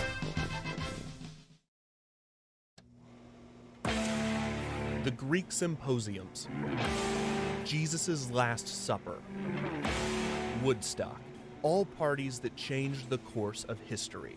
It's one thing to throw the greatest party of any given city, college, or state, but to throw a party so grand that it makes the history books is a goal too lofty for even the more ambitious rager. One such party occurred in the history of the Walt Disney Company that was not only infamous for its wild nature, but also for its occurrence at a turning point in the company's history.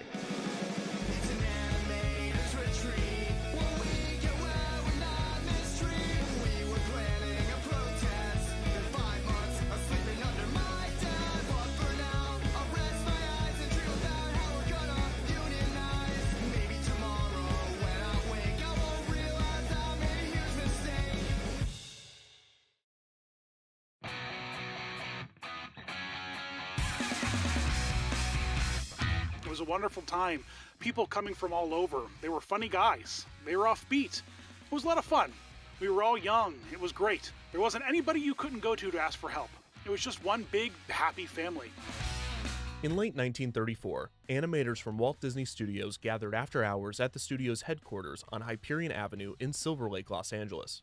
Only a select few of the company's over 200 employees were asked to come in for the presentation, to be given by Walt Disney himself. The meeting turned out to not only be the announcement of the studio's biggest project yet, a feature-length adaptation of Snow White, but it was also a performance, with Walt acting out the story's scenes and giving life to some of its characters. The 3-hour presentation was incredible and inspiring, and Disney's animators were motivated to take on what would certainly be a huge risk for the studio. Up to this point, Disney was focused on animated shorts and comic strips, so a feature-length animated film would be a huge step for the company, while his brother Roy, along with lawyer and counsel Gunther Lessing, dealt with the business complexities of such a risk. Walt put together a story department for Snow White, and began working with his growing staff to produce the film. Disney was often described as the conductor, with his artist being the orchestra. While he was not a skilled animator or cartoonist himself, no one could deny Walt's abilities as a storyteller. He had a strong sense of what the audience wanted, and he was present in every step of production, critiquing each frame until the product was just right. Despite this working relationship being compared to a sophisticated orchestra, the working environment at the studio more closely resembled a fraternity. For one, the animators were young. Many were joining the studio straight from art school, so many of Disney's employees were younger than 25 years old. These boys were hard workers and talented artists, but they were also kids. They could be rowdy, and a collective brotherhood of humor and fun soon formed in the studio. Pranks? Some of it was pretty standard. We'd balance a cup of water over a door to drench someone when they opened the door. One time someone put a roll of animation paper up there. That must have hurt when it fell. On their lunch break, the animators would often go to the nearby Griffith Park to have a few beers and play football before returning to work for the afternoon. One animator, Fred Moore, would develop a reputation for drawing images of naked women that he would refer to as Freddy's Girls.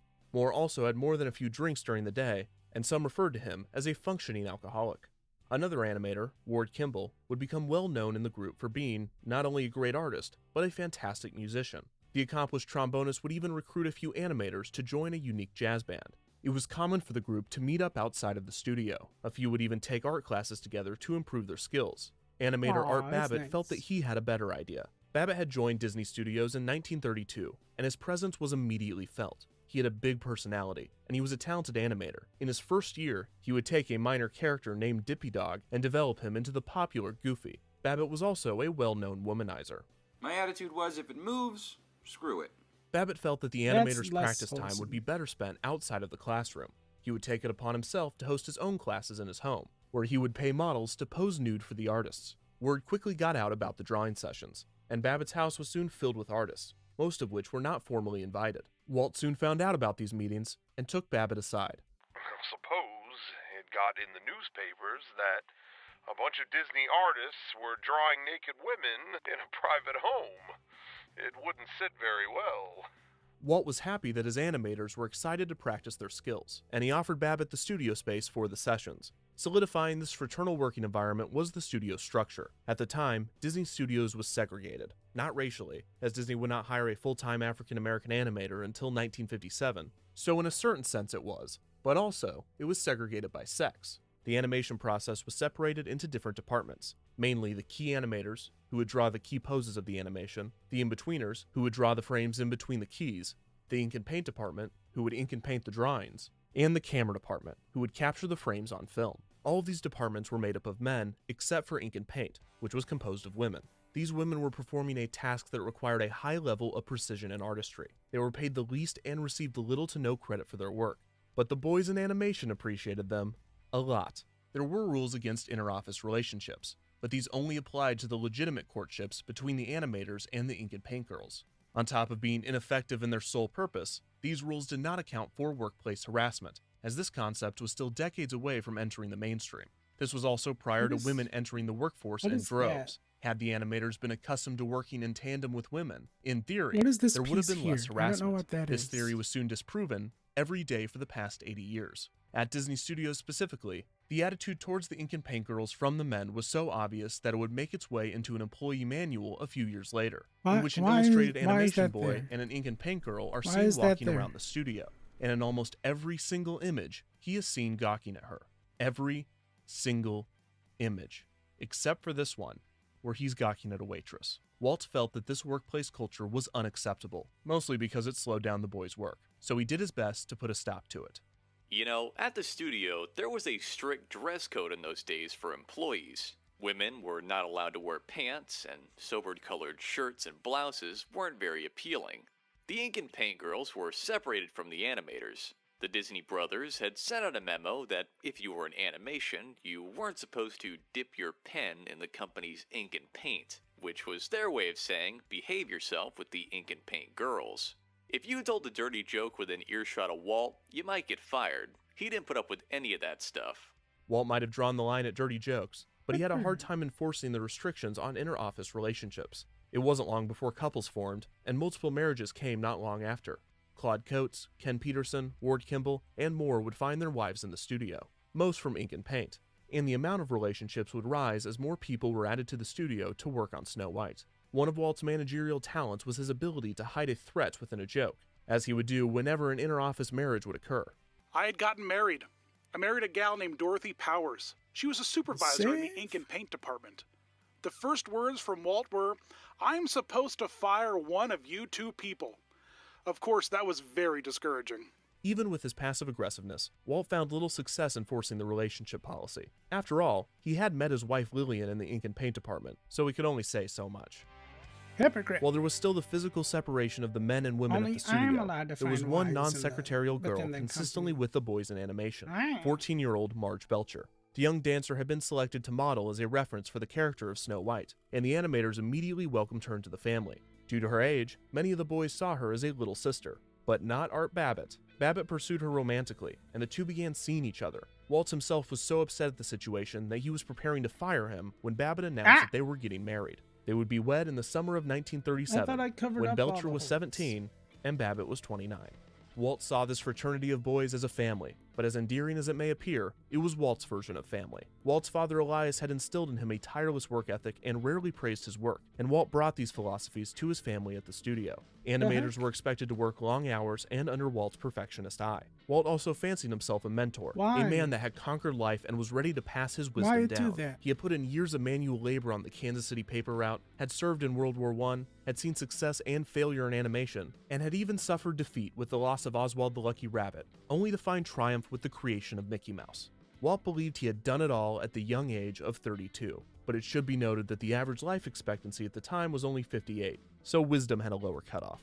Since his staff were almost all younger than him, he viewed himself as a familial superior. Not necessarily a father, that position might have been better attributed to his brother Roy or Gunther Lessing. Walt was something more inviting, an uncle.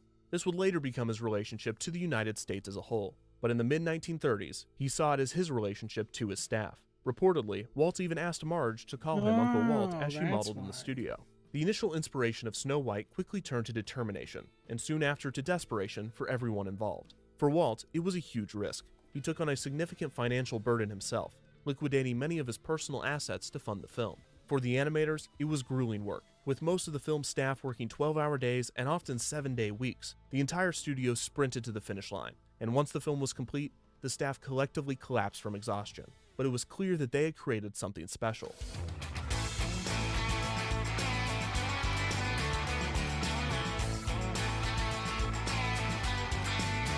Snow White and the Seven Dwarfs would debut in theaters on December 21st, 1937. The film was obviously a hit, a box office juggernaut, and a cultural phenomenon.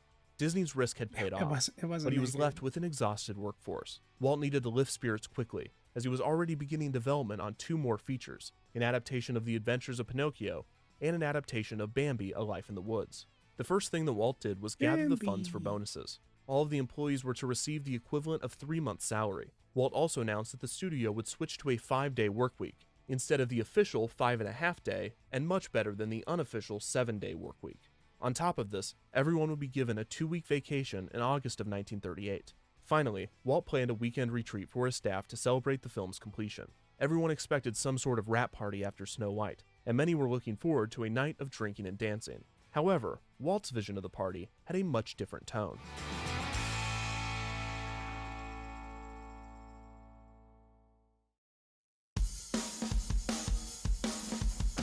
Snow White was a huge hit. You can't believe how big it was. Walt and Roy announced they were going to throw this huge, incredible thank you party for everyone who worked for them.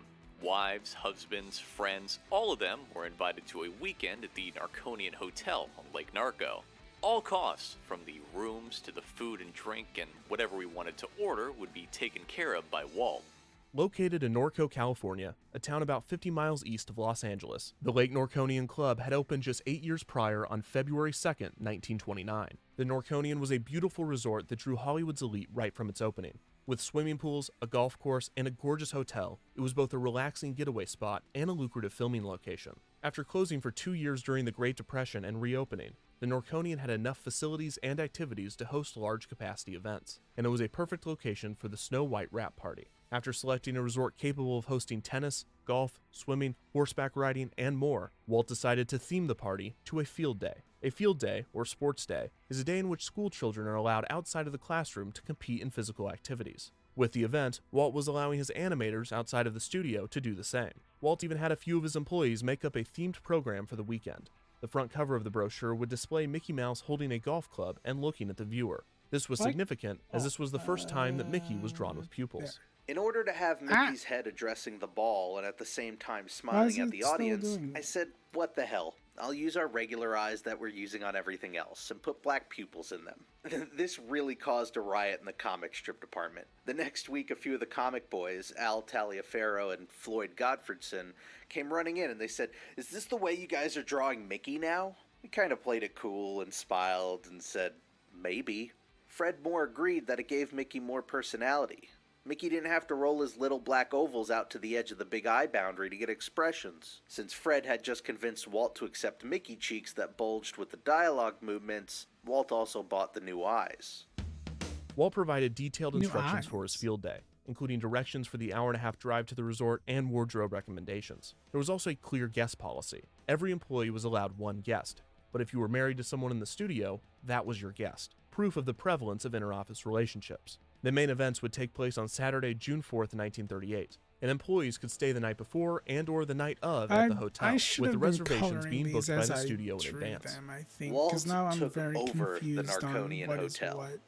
The first floor hosted the unmarried guys, the second floor the unmarried girls, and the third floor the married employees.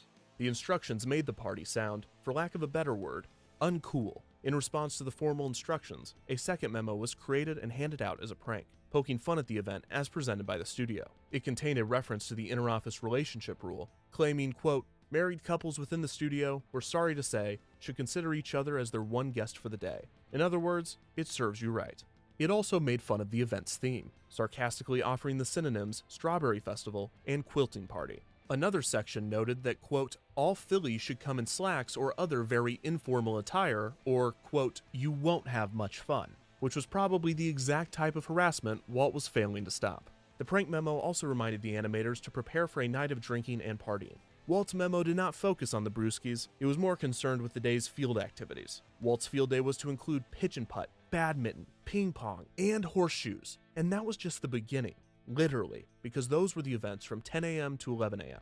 Lunch was at noon, and detachable meal vouchers were placed within the brochure. The day event sounded fun and fit well within Walt's theme, but everyone knew that the real party would begin after dinner at 7, because at 9 p.m., it was time to dance. The studio headed for the Norconian with different expectations for how the weekend would go, but both the studio management and the animators were excited nonetheless. Walt even included a dedication to his field day in the announcement, in his trademark idealistic, romanticized fashion. Believe it or not, this is a day dedicated to the forgetting of sweat boxes, animation footage, and celluloids. It is my sincere wish that you enjoy yourself to the utmost, and that you will find the day one of complete pleasure and relaxation. Relaxation was debatable, but complete pleasure was spot on. For 2 years, all of us had been under terrible pressure, working long hours day and night to finish Snow White. When we arrived at the Narconian Hotel, there were pools to swim in, tennis courts, a golf course, live music, and plenty of food and alcohol, and something just snapped. If the seeds of chaos were planted in the Norconian from the beginning, they didn't sprout until night. The day went just as planned, with pleasant games and activities between coworkers in the warm California sun. Roy would be present throughout the day, but Walt and Lillian wouldn't arrive until that night, as Walt was receiving an honorary master's degree from USC. Around 7, everyone gathered in the Great Hall for dinner. Walt himself finally showed, just in time to find his coworkers enjoying the open bar. There was a lot of booze there, and it was evident. Something snapped.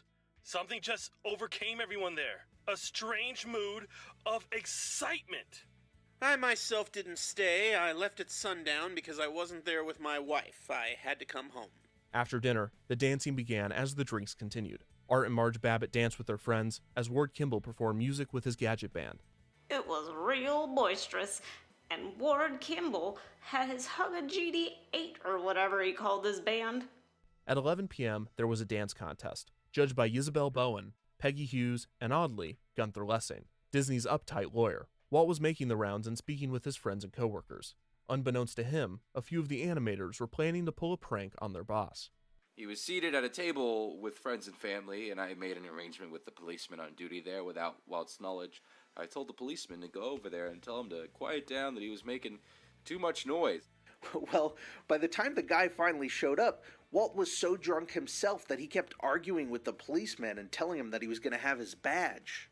At 11:30 p.m., an awards ceremony was held, completing the planned activities for Walt's field day. I'm sure that The went event was great. very well organized by Hal Adelquist and his helpers, who arranged many activities for all to enjoy. Swimming, horseshoes, baseball, volleyball, touch football, Why would aquaplaning, you?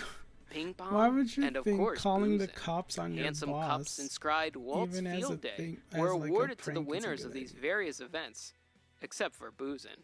And there were just too many competitors in that last event to declare a winner. Walt would get up to speak during the awards ceremony. Multiple reports claim that, despite Walt expediting the Snow White bonuses, no official announcement had been made yet. Many of the animators expected that Walt would announce the bonuses in his speech, but he instead took the time to remind everyone of the work that they had ahead of them with the 2 new features. He ended his speech with no announcement of the bonuses, and many took this to mean that the party itself was the bonus. If this was the case, they were going to bleed Walt dry, and the most clear and fun way to do that was boozing. While technically Walt's field day ended at 11:59 p.m., the main event of the infamous party would start at midnight, as the animators rushed to the open bar to claim their bonus, before heading to the dance floor to do something unthinkable. This dance we all did, it was called the Big Apple. We were all doing the Big Apple. I need the hair.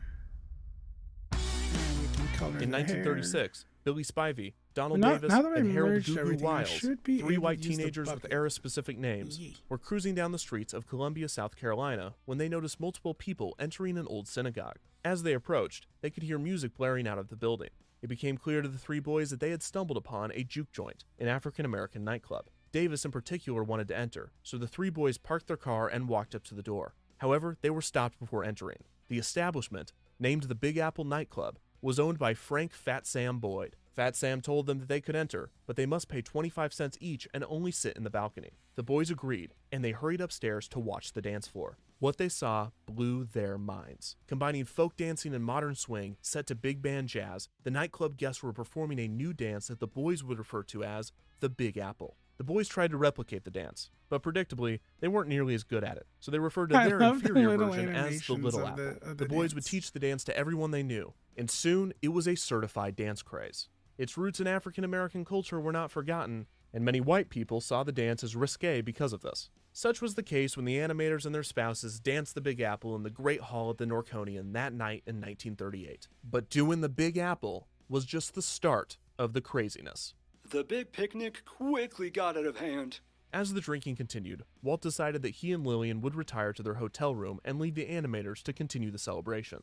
The party quickly moved from the Great Hall to the pools outside. The mingling between the ink and paint girls and the animator boys intensified. The party split into smaller groups, performing hijinks around the property, some going to the pool and some going to the stables. I got a little tipsy and I tried to ride the donkey.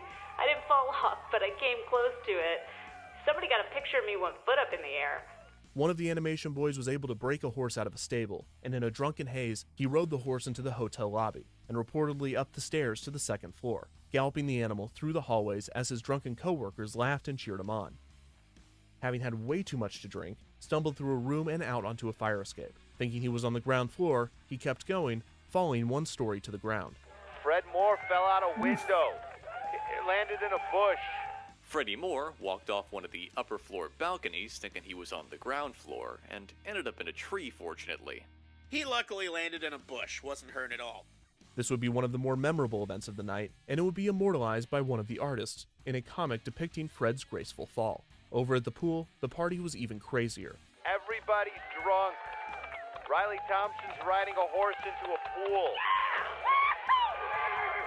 Apart from endangering innocent animals, the group by the pool was proudly ignoring Disney's memo about inter-office relations.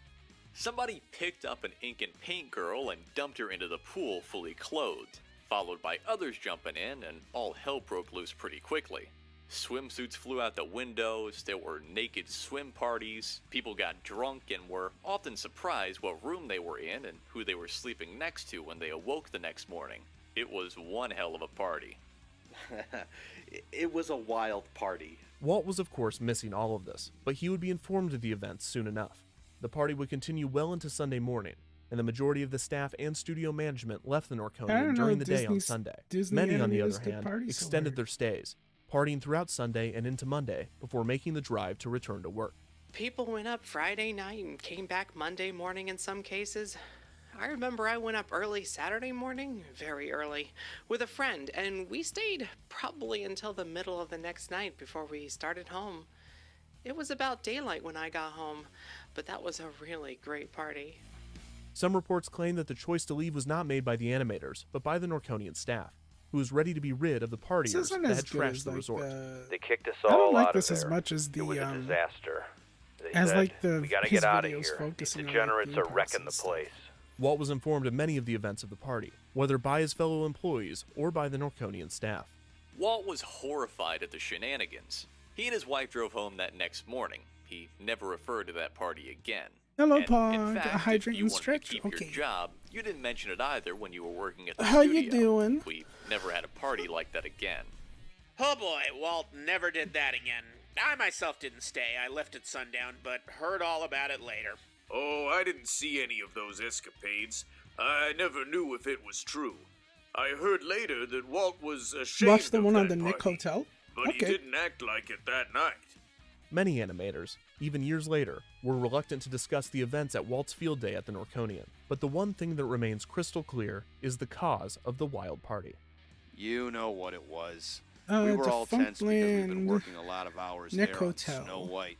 And when we got through, everybody was ready to all hit the fan at once.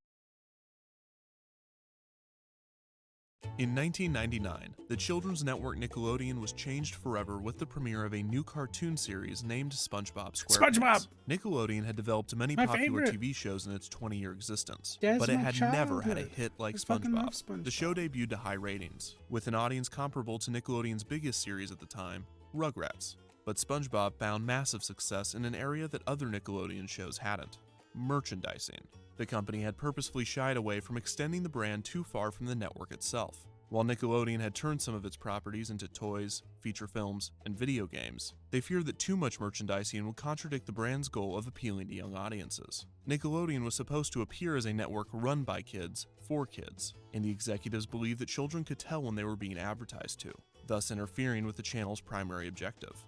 On top of this, a general distaste for the Walt Disney Company and its practices had solidified Nickelodeon's motivation to limit size and avoid feeling corporate. All of this was thrown out the window after SpongeBob. Shinola The potential SquarePants. profit Shinola from merchandising the show's SquarePants. characters and setting was too large to ignore, and the title character would turn into Nickelodeon's unofficial mascot, its own Mickey Mouse, within just a few years. It appeared as though Nickelodeon was cashing in, but they were still concerned with expanding outside of their comfort zone and tarnishing their brand. In lieu of building its own stores like Disney, a type of project that was deemed too risky, Nickelodeon Who lives instead in a licensed its doghouse in the properties to underworld? anyone that wanted them. Shinola If you could slap a SquarePants. SpongeBob sticker on it, then Nickelodeon would sign a document that legally allowed you to slap a SpongeBob sticker on it. And since they were already beginning to look like their main competitor, why not act like them too? And what's more Disney than rushing into a huge, difficult project fueled by temporary success? Welcome to the Nick Hotel. Going up?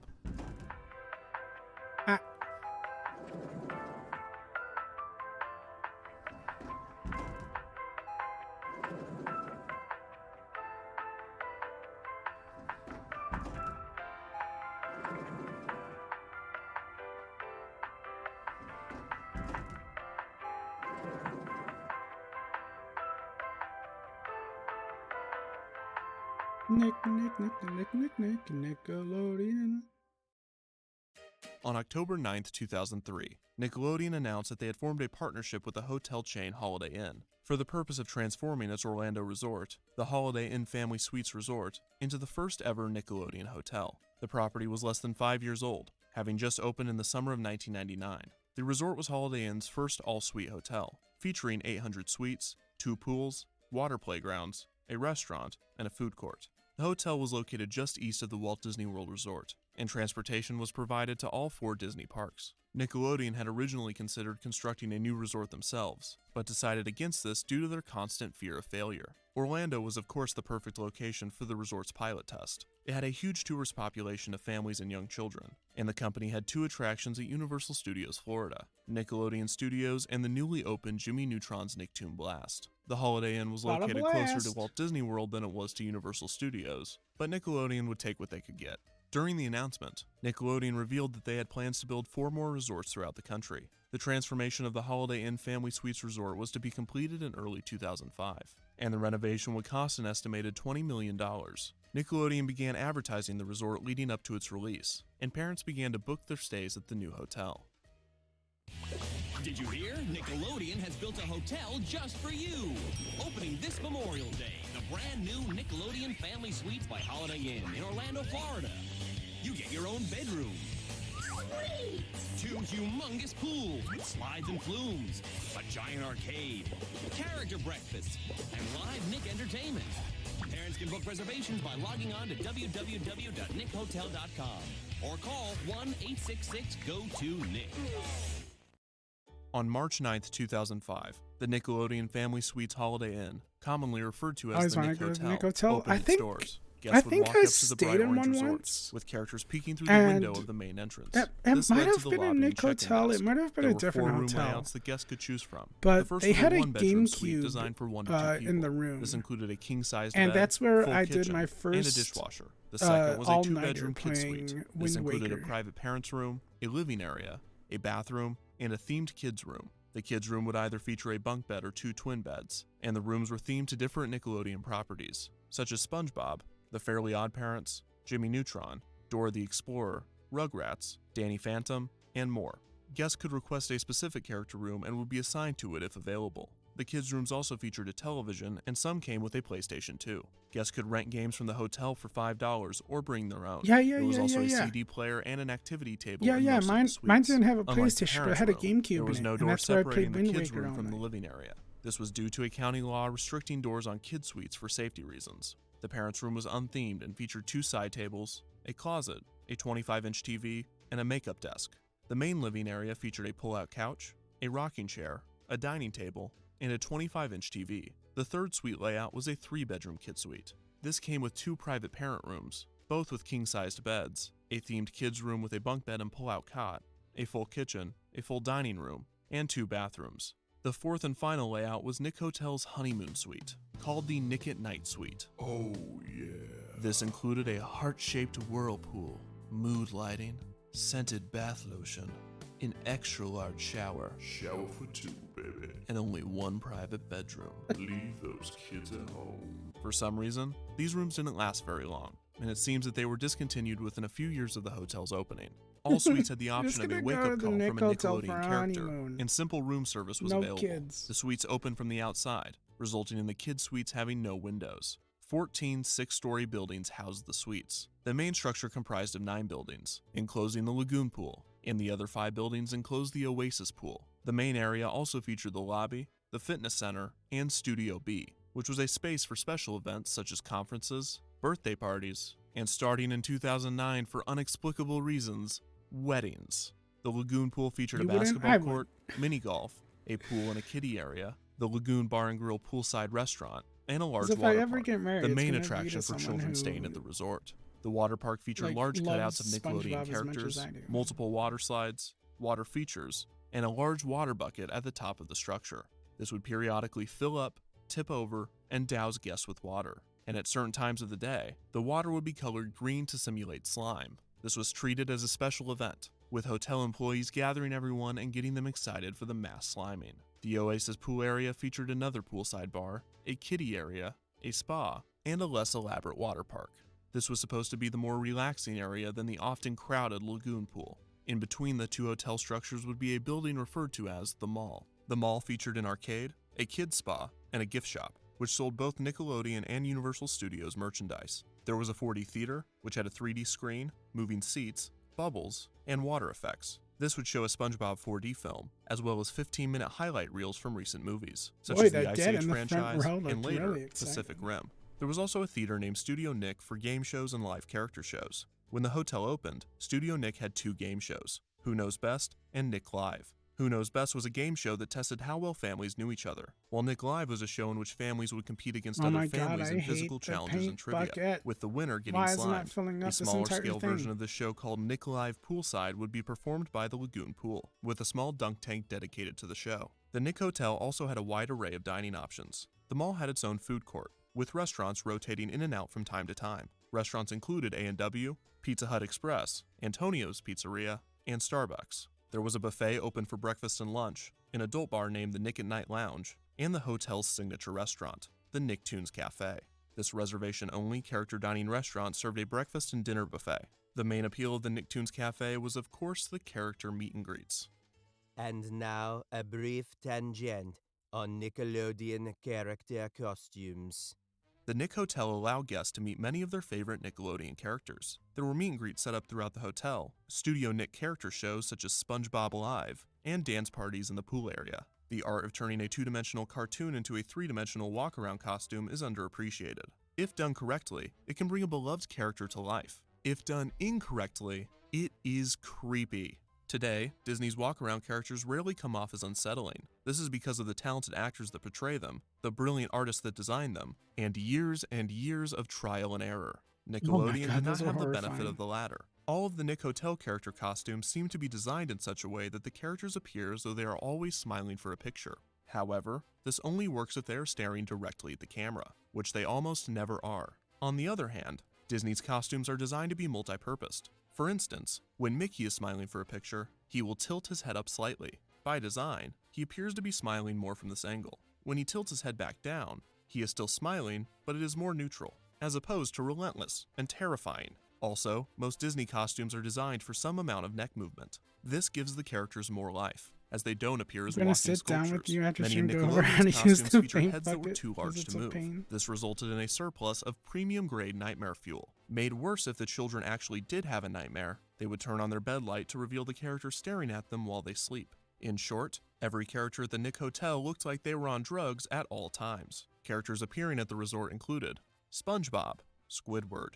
Sandy, Patrick, Mr. Krabs, Dora, Boots, Diego, Blue, Danny Phantom, Aang, Cosmo, Wanda, Jimmy Neutron, Angelica, the Power Rangers, The Power Teenage Rangers! Mutant Ninja Turtles, Millie Ninja and Turtles! Geo of Team Umizoomi, Ming Ming Duck Ling, Fanboy and Chum Chum, No. Chase and Marshall, the Paw Patrol dogs, Pablo, the Bubble Guppies, and Little Bill. The costume designs improved over time, but they were still not optimal for character shows. But Squidward, today is the day that we honor the greatest sandwich in the 7 seas, The Krabby Patty! Behind the mall, there was a man-made lake. While it was not accessible to guests, various statues of Nickelodeon characters were placed on it. The hotel also had Christmas festivities named the Let It Snow Celebration. The resort was decorated in bright Christmas lights, and it offered hot chocolate and s'mores around fire pits. Many of the walk-around characters were dressed in seasonal costumes, and there was a special Studio Nick character show called Celebrate Nickmas.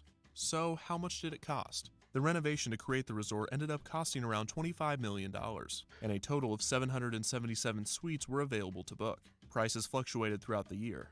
A two-bedroom kid suite cost between $135 and $275 a night, while a three-bedroom kid suite cost between $300 and $600 a night. The buffet was around $10 for adults, $8 for kids, and free for anyone under 12. The Nicktoons Cafe character dining cost $17 for an adult and $10 for kids. An all-access wristband in later years would allow guests access to the 4D experience and other activities in the mall area. This cost around $20. So if you did the math, a family of 4 spending 2 nights and a full day at the hotel would cost over $750 during peak season. While this was expensive, the Nick Hotel operated as a resort, with enough activities and attractions to keep guests on property during their stay. This was different than Disney, as more often than not, Walt Disney World Resort hotel guests will be purchasing tickets to one or more of the property's theme parks. On April 30th, 2005, just over a month after the Nick Hotel opened its doors, Nickelodeon Studios at Universal Studios Florida closed. How you doing? A time capsule had been buried outside of the studio in 1992. Kids voted on what they wanted to be placed in the capsule, and items such as a Back to the Future VHS, an MC Hammer CD, and a Nintendo Game Boy were buried. The capsule was to remain for 50 years, to be opened in 2042. After Nickelodeon Studios closed, the time capsule was moved to the Nick Hotel where it was reburied and displayed for guests. The Nickelodeon Hotel continued to operate normally for over a decade, adding new entertainment options and shows periodically.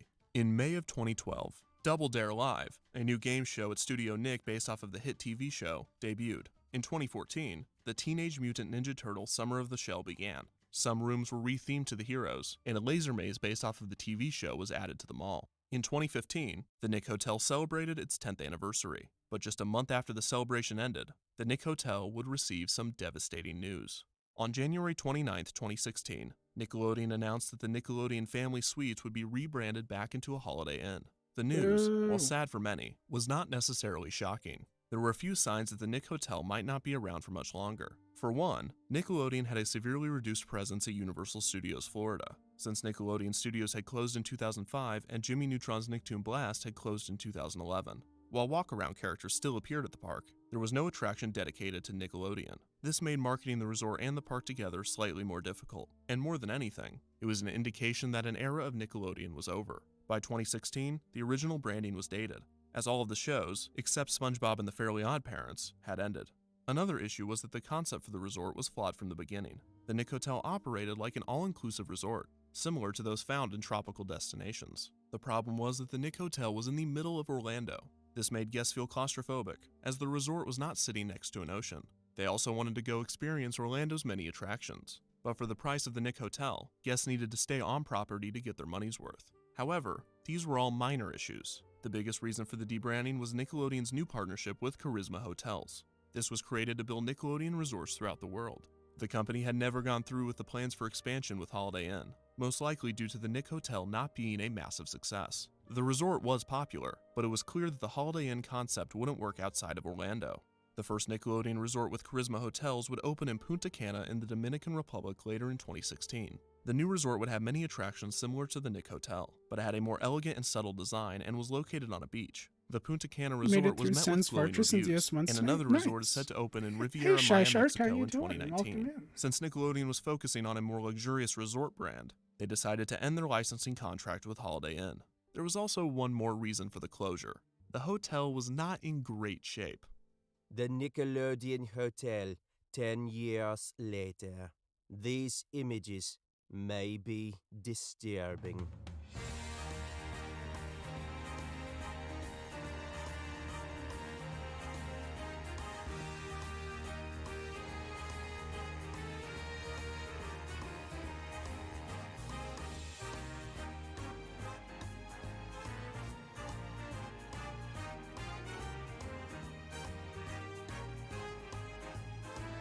Gonna be around. This is coming along really well. Oh, thank you. I appreciate it.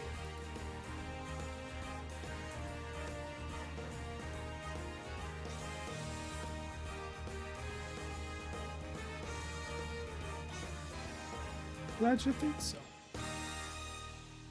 By 2016, the Nick Hotel desperately needed a renovation. This meant either updating all of the Nickelodeon characters and properties, or removing them completely. The timing just happened to be perfect to end the contract. The resort was to receive a $30 million renovation along with the debranding. It was set to reopen on April 17, 2016. However, construction delays pushed the project back nearly 2 months. Having been announced in January that it was to close, this put the Nick Hotel in a state of limbo for 5 months, and the hotel stayed open for most of the transformation. During this time, certain activities were discontinued, buildings were being repainted, and logos were being removed. The time capsule was once again dug up and moved to the Nickelodeon studios in Burbank. Less people were staying at the hotel during this time, and the resort felt abandoned.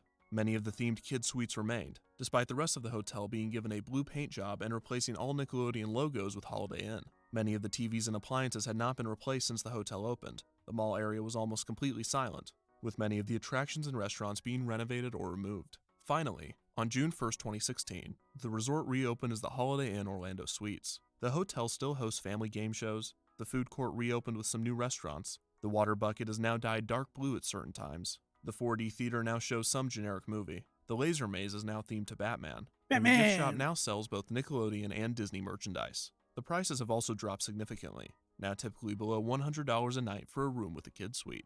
The Nick Hotel was an interesting experiment to say the least, because it didn't not work. Attendance was consistent, it wasn't completely neglected by either company, and it avoided what would have probably been a disastrous expansion. At the same time, it wasn't perfect. The design was cheesy, the activities were immature, and there was little to nothing for parents.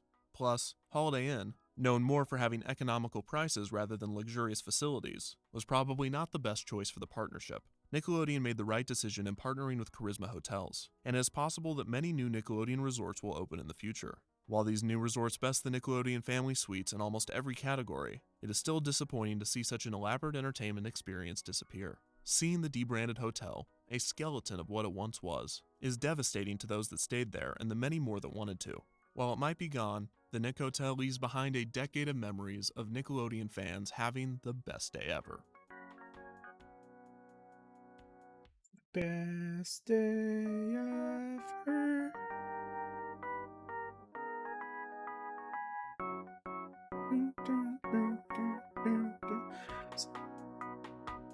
The sun waked up and smiled at me. Said it's gonna be a good one, just wait and see. It's gonna be the best day ever.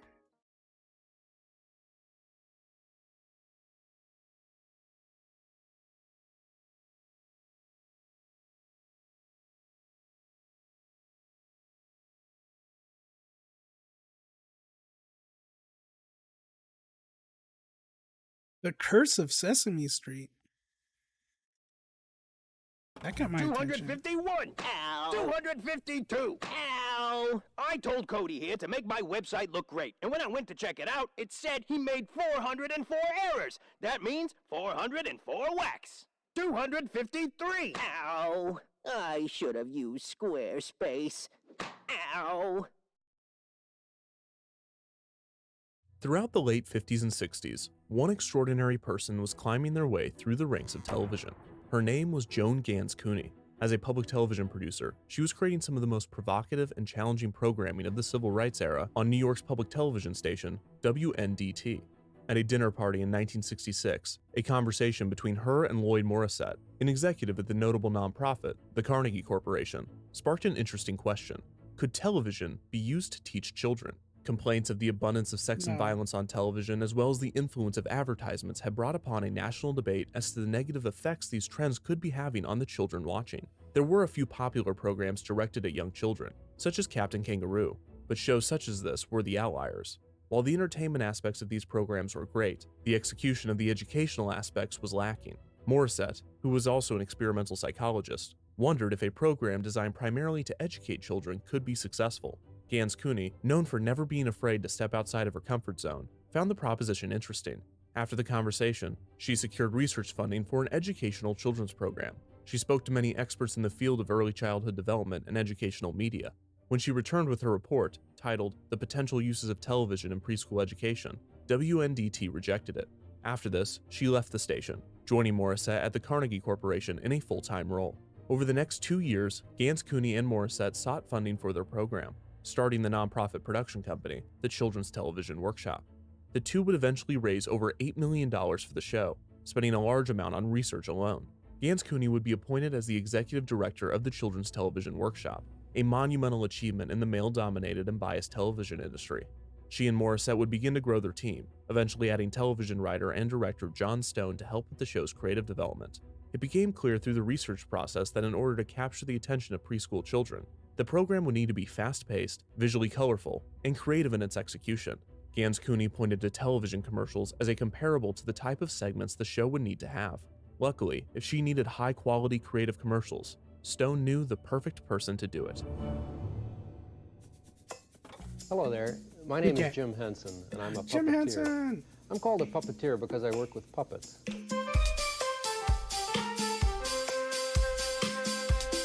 Okay, you're gonna love this story.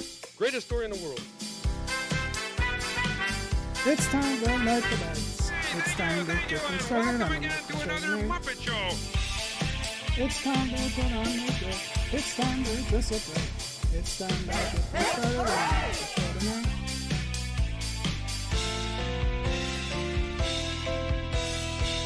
This is what we call the Muppet Show. In the summer of 1968, it was business as usual at Muppets Inc., now operating under the new name Henson Associates.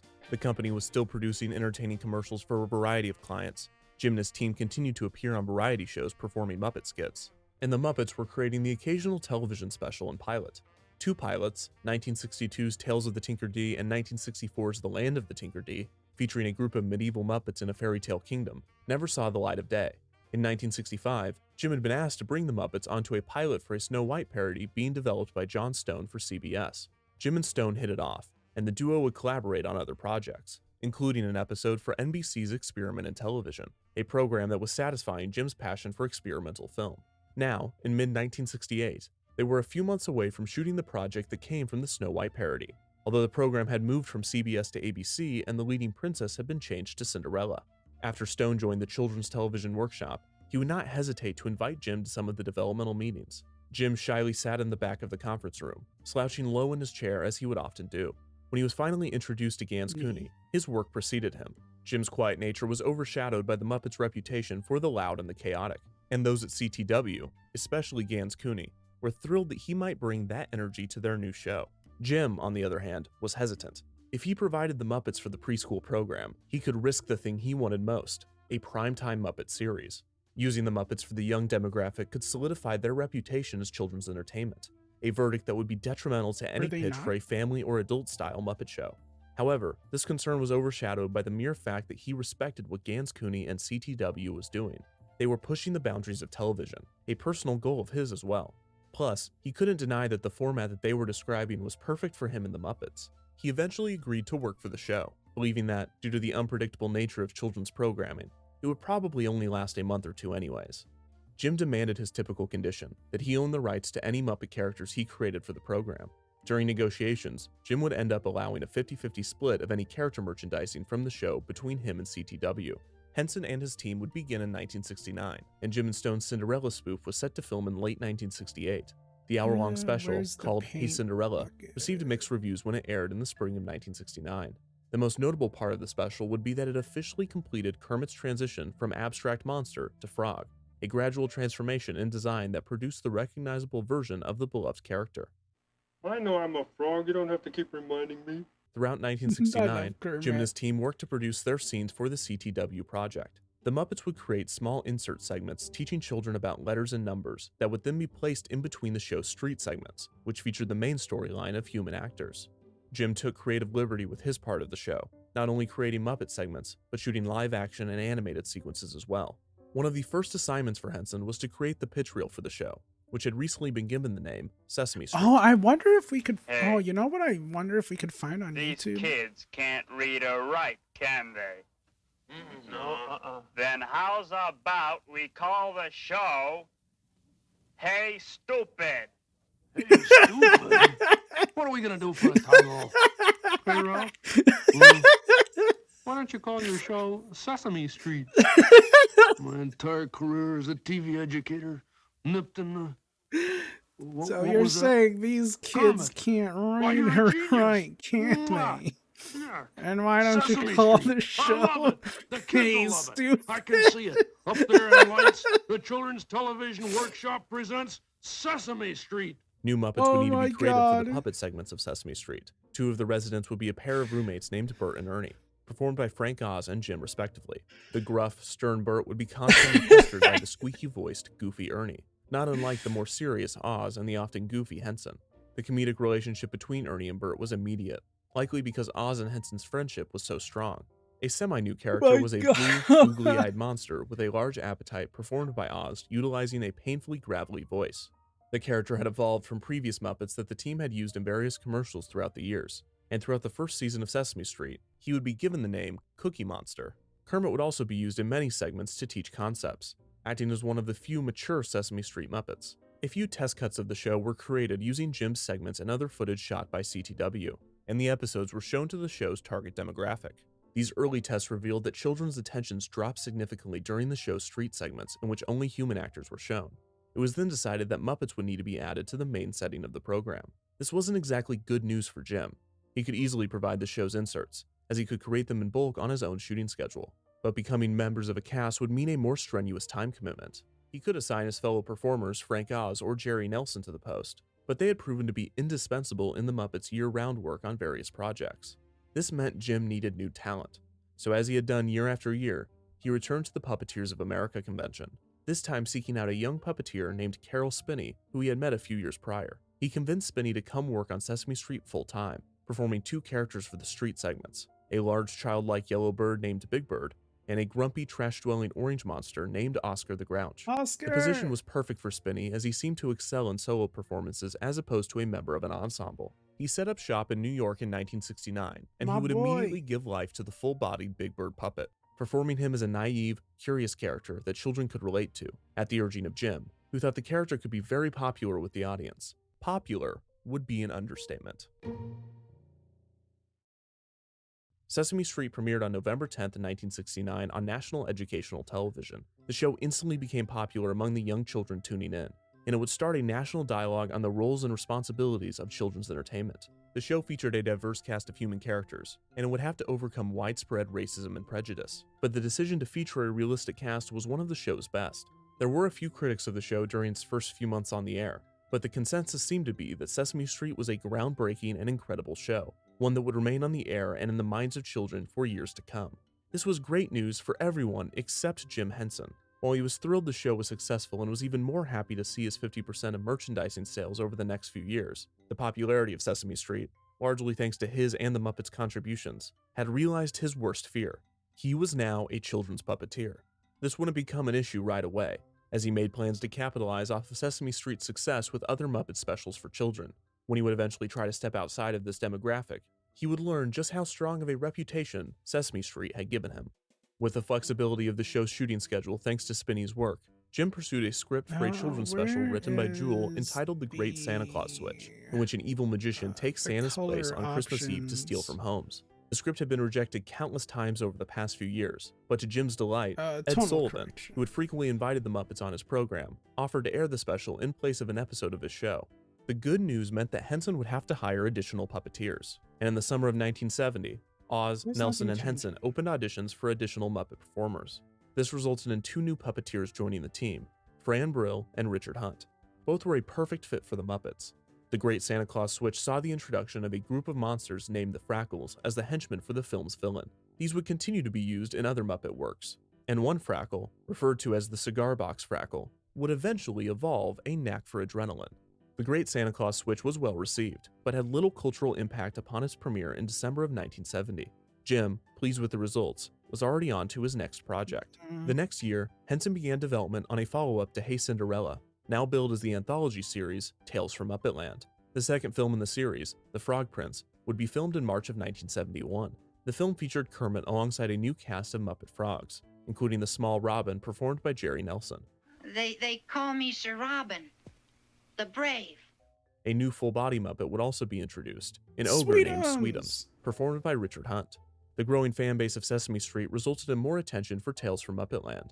The team would shoot another special for the series, The Muppet Musicians of Brennan, in 1972, adding a full cast of rats and chickens to the Muppets. While the ensemble of Muppet performers was enough to fulfill the various projects, the Muppet Workshop needed additional hands. Builder Don Saleen, a master at his craft, and a recent addition, the talented Bonnie Erickson, would be joined by 2 new designers, Franz Vizakis, a builder that specialized in adding unique mechanisms to each puppet, and Dave Goles, a puppeteer with little confidence in his performances.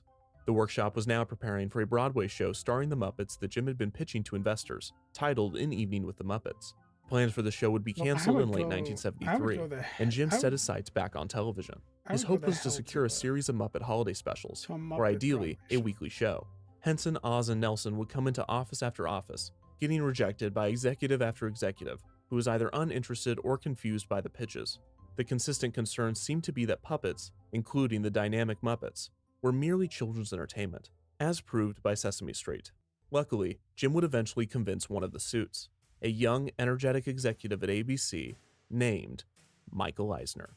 Eisner loved the Muppets and the pitch, and he would greenlight a pilot for a weekly Muppet series. While Jim imagined the series as a disjointed variety show starring the Muppets and human guest stars, for this pilot he wanted to explore one of his Muppet holiday special concepts, deciding on the Muppet Valentine Show. Jim and his team would shoot the special in late 1973 and finish it in January of 1974. The show was written by Jewel and co-writer Jerry Ross, and Jim's hope for a human guest star would be fulfilled with Mia Farrow joining the cast of the Muppets. The show had an interesting format. It was hosted by a Muppet named Wally, the show's screenwriter that was having a difficult time writing about love. The Muppets, living in a house with overgrown foliage, helped him describe the feeling of love from each of their own twisted perspectives. The show would also implement a variety of musical numbers throughout. Other featured Muppets included the Army of Frogs from The Frog Prince, a Frackle, Kermit, who was given a hilarious musical fantasy segment with the song Froggy Went A-Courtin'. The bigger they are, the harder they fall. The bigger they are, the harder they fall, and you're gonna fall, big mouth and all. And a few newcomers. The new Muppets included Brewster, Man, a I Muppet both fucking designed love the and performed Muppets by so Dave much. Goelz in his first step outside of the workshop, Mildred, Miss Mousy, and Thog, all performed by Oh, Jerry I love the Nelson, George the Muppets. Janitor, performed by Frank Oz, Moops. and a maniac arsonist named Crazy Donald, performed by semi-frequent performer John Lovelady. There were also a new race of Muppets from the fictional planet of Coosbane, and one of the show's segments featured the species demonstrating their alien mating ritual. The 25-minute-long pilot aired on January 30th, 1974. Critics and audiences loved the energetic and funny special, and ABC opened the door for Jim to produce more holiday specials and pilots. Later that year, the Muppets would appear on Herb Albert and the Tijuana Brass, a special starring the jazz musician in which the Muppets would add a comedic element to the band's set. The Often Forgot special is notable in that one of the Muppet interruptions featured a newly built character, and in less than 2 minutes of screen time, a star was born. Piggy, come on in here, Piggy. Herbie, I'd like you to meet Piggy. Piggy doll, this is Herbie, baby. This is your letter to success, Piggy doll. I've been telling him all about you. Hello, Mr. Albert. Beautiful, beautiful. What are some of the other puppets that you've developed? Oh, I guess, well, the ones on Sesame Street are the ones people know most. Big Bird and Oscar and Ernie Bert. In most places, frogs and puppets are for adults, but in this country they're for children. How do you account for that? Either one can answer that. Oh, okay. Well, well, I think we're, in terms of the Muppets, we're working to sort of do some things different. We're working on an adult television show right now, and we're working on a theater show. So we hope to do a few things for adults. Could I ask Kermit something? Sure. Jim would pitch another pilot for a weekly show to ABC, called The Muppet Nonsense Show, which would include more sketches and short segments. This time, however, he was determined to reach a more adult audience to further distance himself from Sesame Street, which was by this point a cultural phenomenon. When the second pilot was greenlit, Jim would title it The Muppet Show, Sex and Violence, to emphasize the targeted adult audience and comment on the current state of television. The show would be shot in mid-December. The pilot centered around a group of Muppets putting on a variety show, culminating into a pageant for the 7 deadly sins, each represented by a grotesque, stylized Muppet. The show was also a lot more quick-paced and cynical than the Muppets' Valentine show, and the Muppet Workshop was tasked with creating an even larger ensemble of new characters. This would include a new house band called the Electric Mayhem, featuring a keyboardist, Dr. Teeth, performed by Henson, a guitar player, Janice, performed by Fran Brill, a saxophone player, Zoot, played by Dave Goelz, the sarcastic bassist, Floyd, performed by Jerry Nelson, and the wild and violent drummer, Animal, performed by Frank Oz. There were also a series of skits featuring 2 elderly gentlemen, Statler, performed by Richard Hunt, and Waldorf, performed by Henson, who passed the time making small talk in their antiquated home. And so the waiter says, "Excuse me, but you're dancing with my umbrella." There was a cooking show segment with a Swedish chef demonstrating some unconventional cooking methods and less than accurate Swedish. The chef had been born from previous chef skits that the Muppets had performed. The character was a live hand Muppet, similar to Ralph and Ernie. In typical live hand Muppet performances, the head and left arm are performed by the primary puppeteer providing the voice, while a second performer would operate the right hand. A job referred to as simply right-handed. I was hearing, like, the Swedish chef was weird unique in that sounds the that character my would be neighbors voiced talk by Jim, but he would only be controlling the head. The hands would both be controlled by a second puppeteer, Richard Hunt in the Sex and Violence pilot, with his actual human hands being used. This created an entirely different performance style, as Jim would be providing humorous dialogue and facial expressions, not necessarily knowing what the hands of the Muppet would do next. Das erste Wurf, hey, first Hamel, I'll get the bloomer spoot. This is her. Met Greg the Bengal Club. The Sex and Violence Swedish chef skits also featured Chinese subtitles, I another odd don't element to the skit. Running the show backstage do was not Floyd, like Sam the Eagle, when they a large say blue eagle with a the strong moral Muppets backbone Sex played and by Oz, and perhaps the most peculiar addition to the Muppet weird. cast in Sex and Violence, the show's host, Stop a saying it. nasally, almost drowsy frontman named Nigel, played by Jim. What we have here is the conference room, which is sort of the nerve center of the place. Nigel had little character or charm, especially considering his role as host. Kermit and Rolf, the established dynamic and recognizable Muppet host, would appear only briefly, as would various other Muppets that Jim had built for the previous pilots and specials. Yeah, well, I might be able to get you a job on an educational show for kids. Well, I was with Jimmy Dean, but nobody remembers me anymore.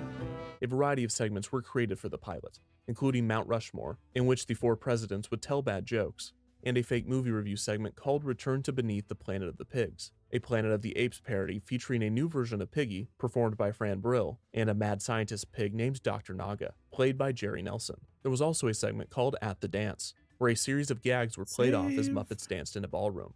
The special ended with a wide shot revealing the Muppet performers beneath the puppets, an idea originally conceived for the Muppet Broadway show, and an ending that would have presumably continued should the show have been picked up. However, this was not the case.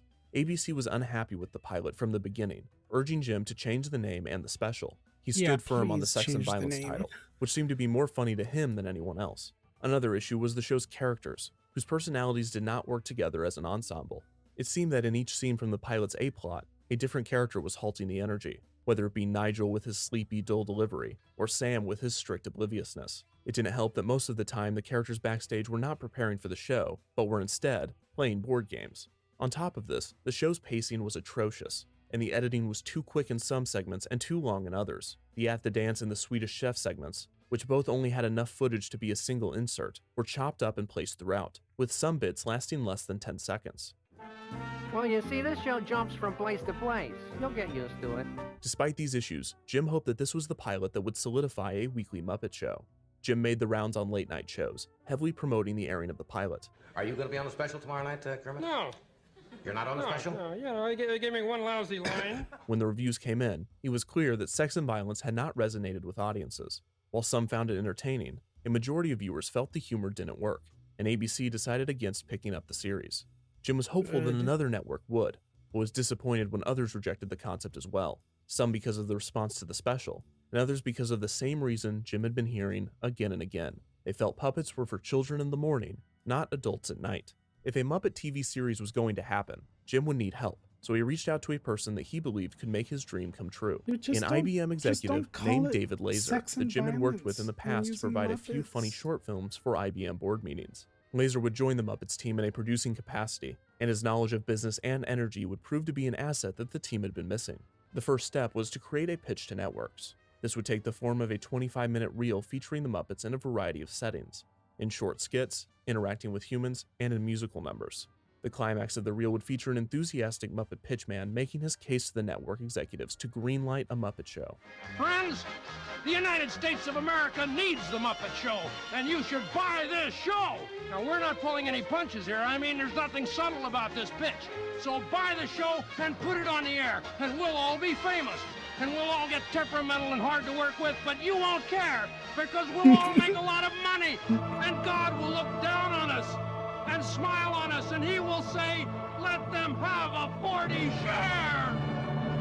Jim's agent, Bernie Brillstein, would shop the reel around to no avail. During this process, Brillstein had made a deal with NBC to have the Muppets appear on a new live variety show debuting in the fall of 1975. The Muppets were brought on to assuage the fears of executives that the new show, named Saturday Night Live, would be too edgy as it took on the hot topics of the day. This was perfect for Jim's attempts to get the Muppets into the adult comedy scene. Lorne Michaels, SNL's showrunner and also a client of Brillstein, enjoyed Jim's work and was happy to have him perform a skit on each episode of the show. Jim's recurring sketch would be called The Land of Gorge, and would feature mature alien Muppets in adult situations. The Muppets were designed by recent Workshop edition Michael Frith, and the bizarre aliens certainly looked the part for late night. However, the Muppets and SNL were not a match. Per Writers Guild rules, all the sketches had to be written by SNL staff writers, and their subtle, sarcastic style did not lend itself well to the more slapstick Muppets. That said, the writers weren't necessarily trying their hardest. They would have much rather written the other sketches, and those forced to write for the Muppets were often angry. Head writer Michael O'Donoghue reportedly scoffed, quote, "I won't write for felt." The cast also did not enjoy giving up airtime to the Muppets.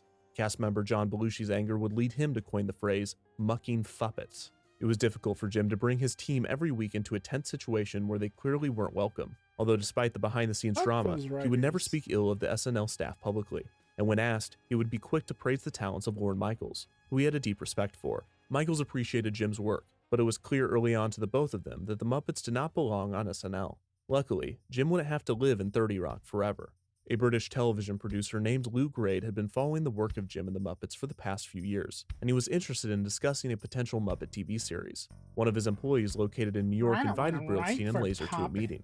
The two passed on the 25-minute pitch reel, and the next day, a deal was made. A 24-episode first season with a total budget of $3 million would be produced. The episodes would be distributed via a new practice called primetime syndication, in which a show would be produced independently and then sold station by station. After the deal was reached, 5 CBS-owned and operated stations bought the show's first season. Grade's biggest ask of Brillstein was that Jim and the Muppets shoot the new show at his studio in London. Brillstein agreed without even consulting Jim, and after a deal was reached, he called Henson to tell him the news. Jim's response was simply, "I love you." The Muppets were going to the UK.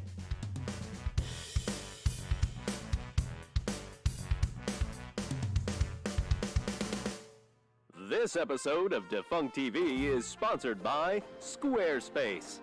I should have used Squarespace. Yes, Cody should have used Squarespace. Because with Squarespace's all-in-one website design tools, creating a beautiful, well-performing website is just a few clicks away. Best of all, when it comes to maintaining it, it is easy peasy, lemon squeezy. So you can avoid those nasty 404 errors and even nastier 404 whacks. And now, Squarespace is offering a free trial and 10% off your first purchase. Just go to squarespace.com/defunctland and use the code DefunctLand. Or click the link in the description to sign up and start design. Ooh, yeah. Muppet Show. What are you doing, boy? No. I was thinking about this while we were watching it. I wonder if we can find this on YouTube. Jim Henson's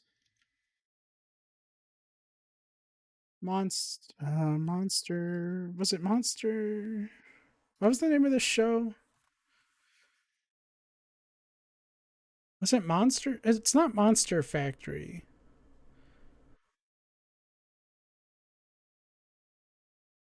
What was the Creature Shop? Jim Henson's Creature Shop. That's what it was, right?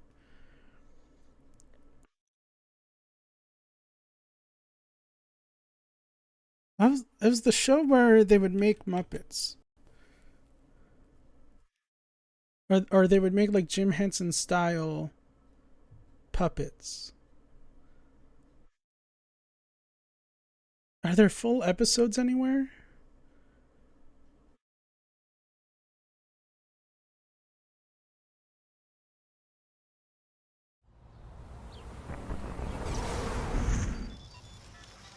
Hey guys, it's Adam from Tested. I am at the Museum of the Moving Image in Queens, New York, about to take a tour through the Jim Henson exhibition. This is a brand new part of their permanent collection. It's a permanent Jim exhibition Henson's Creature Shop? Is that what it was called? By a crowdfunded Kickstarter campaign. It is a compendium of the life of artist, innovator, filmmaker, puppeteer, and ultimately storyteller, Jim Henson.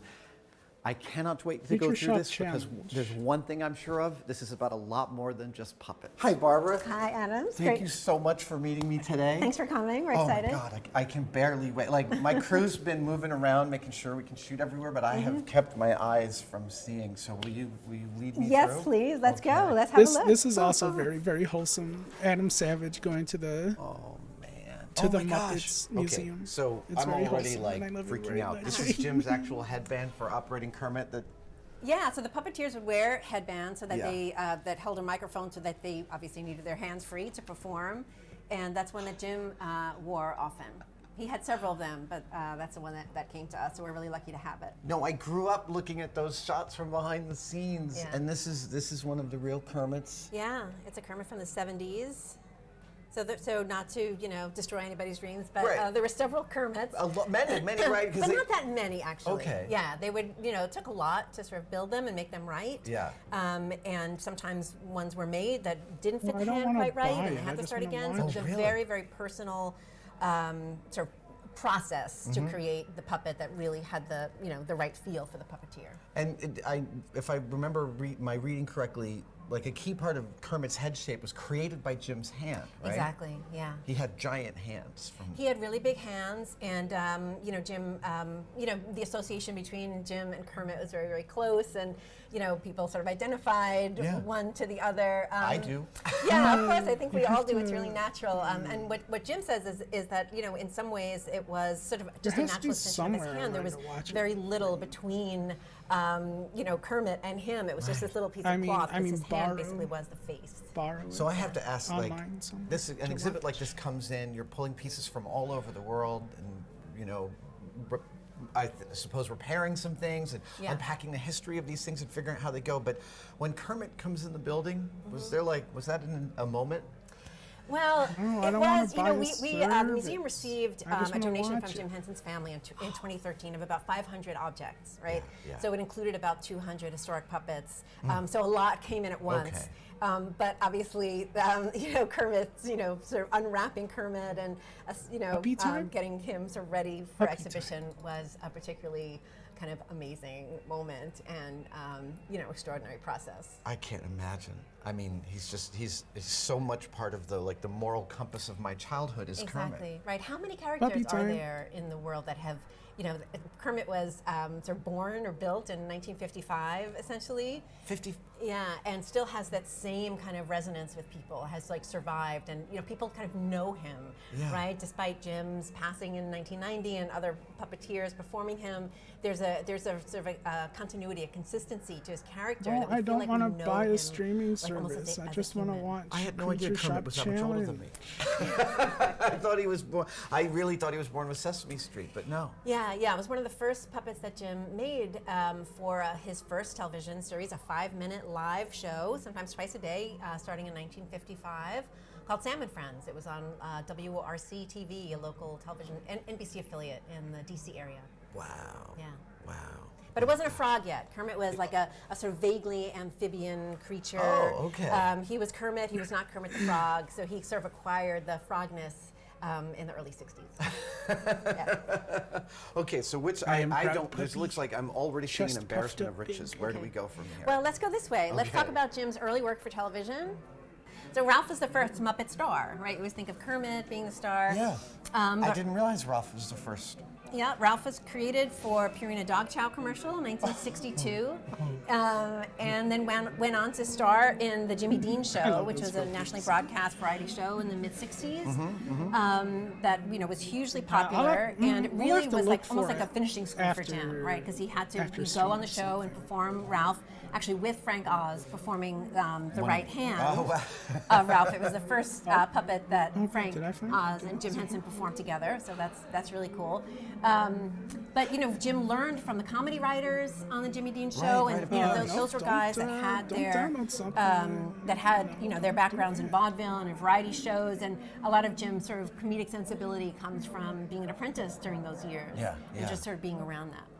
How amazing. I didn't realize Ralph was such a lightning rod for that next step. And this is so great. We have this sketch that Jim made these. I mean, this is one sketch, but there's probably 12 or 15 pages of sketches of dogs that are just a little bit different from each other.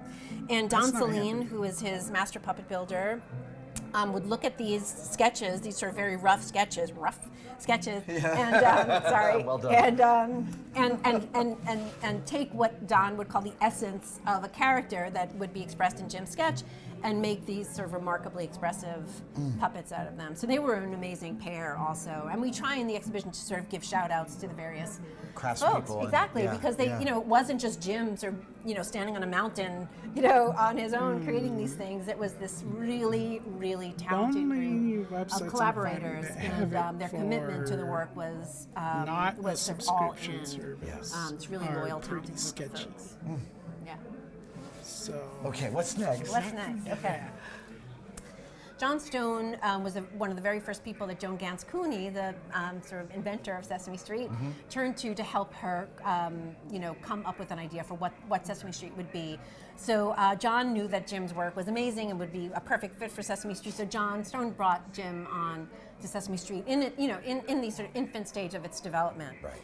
So Jim was not the inventor of Sesame Street, but his puppets became sort of intrinsic, Completely intertwined with the idea. Yeah. And so how long was the development process of figuring out the first few characters for Sesame Street? So Jim's characters for Sesame Street were sort of a mix of puppets that he had on hand already that had sort of appeared in other, in other productions, and also characters that he specifically built for the show. So it happened really quick. I mean, it was over the course of a year. Like he came on board in '68. Sesame Street's on air in 1969. So Bert and Ernie he created for the show. Cookie Monster, Cookie had already been an established sort of cookie or food eating or object eating character from commercials and from industrial films as well. So Cookie came on in that way. But Big Bird here and Oscar the Grouch were built specifically for Sesame Street, for the street itself.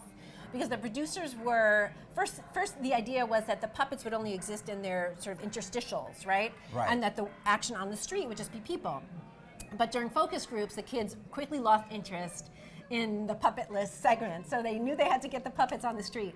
So in order to do that in a seamless way that didn't require a baffle for the puppeteer to go behind, Jim created a walk-around, which he had walk-around puppets in the past, the LaToy Dragon, his commercials that he made. So he created a walk-around puppet of Big Bird that could just sort of exist, without having to hide behind anything, and Oscar the Grouch that could, the trash can was basically his thing that he could hide behind. So, so then those two puppets sort of became real part of the show. And at this point, Kermit seems to be Cookie Monster fully formed. actually eats rice crackers? Yeah. Be the full Kermit the Frog with the eyes we know and the form. That happened, I would say, like from the mid-'60s to the end of the '60s, Kermit kind of slowly achieved grew up. his final form.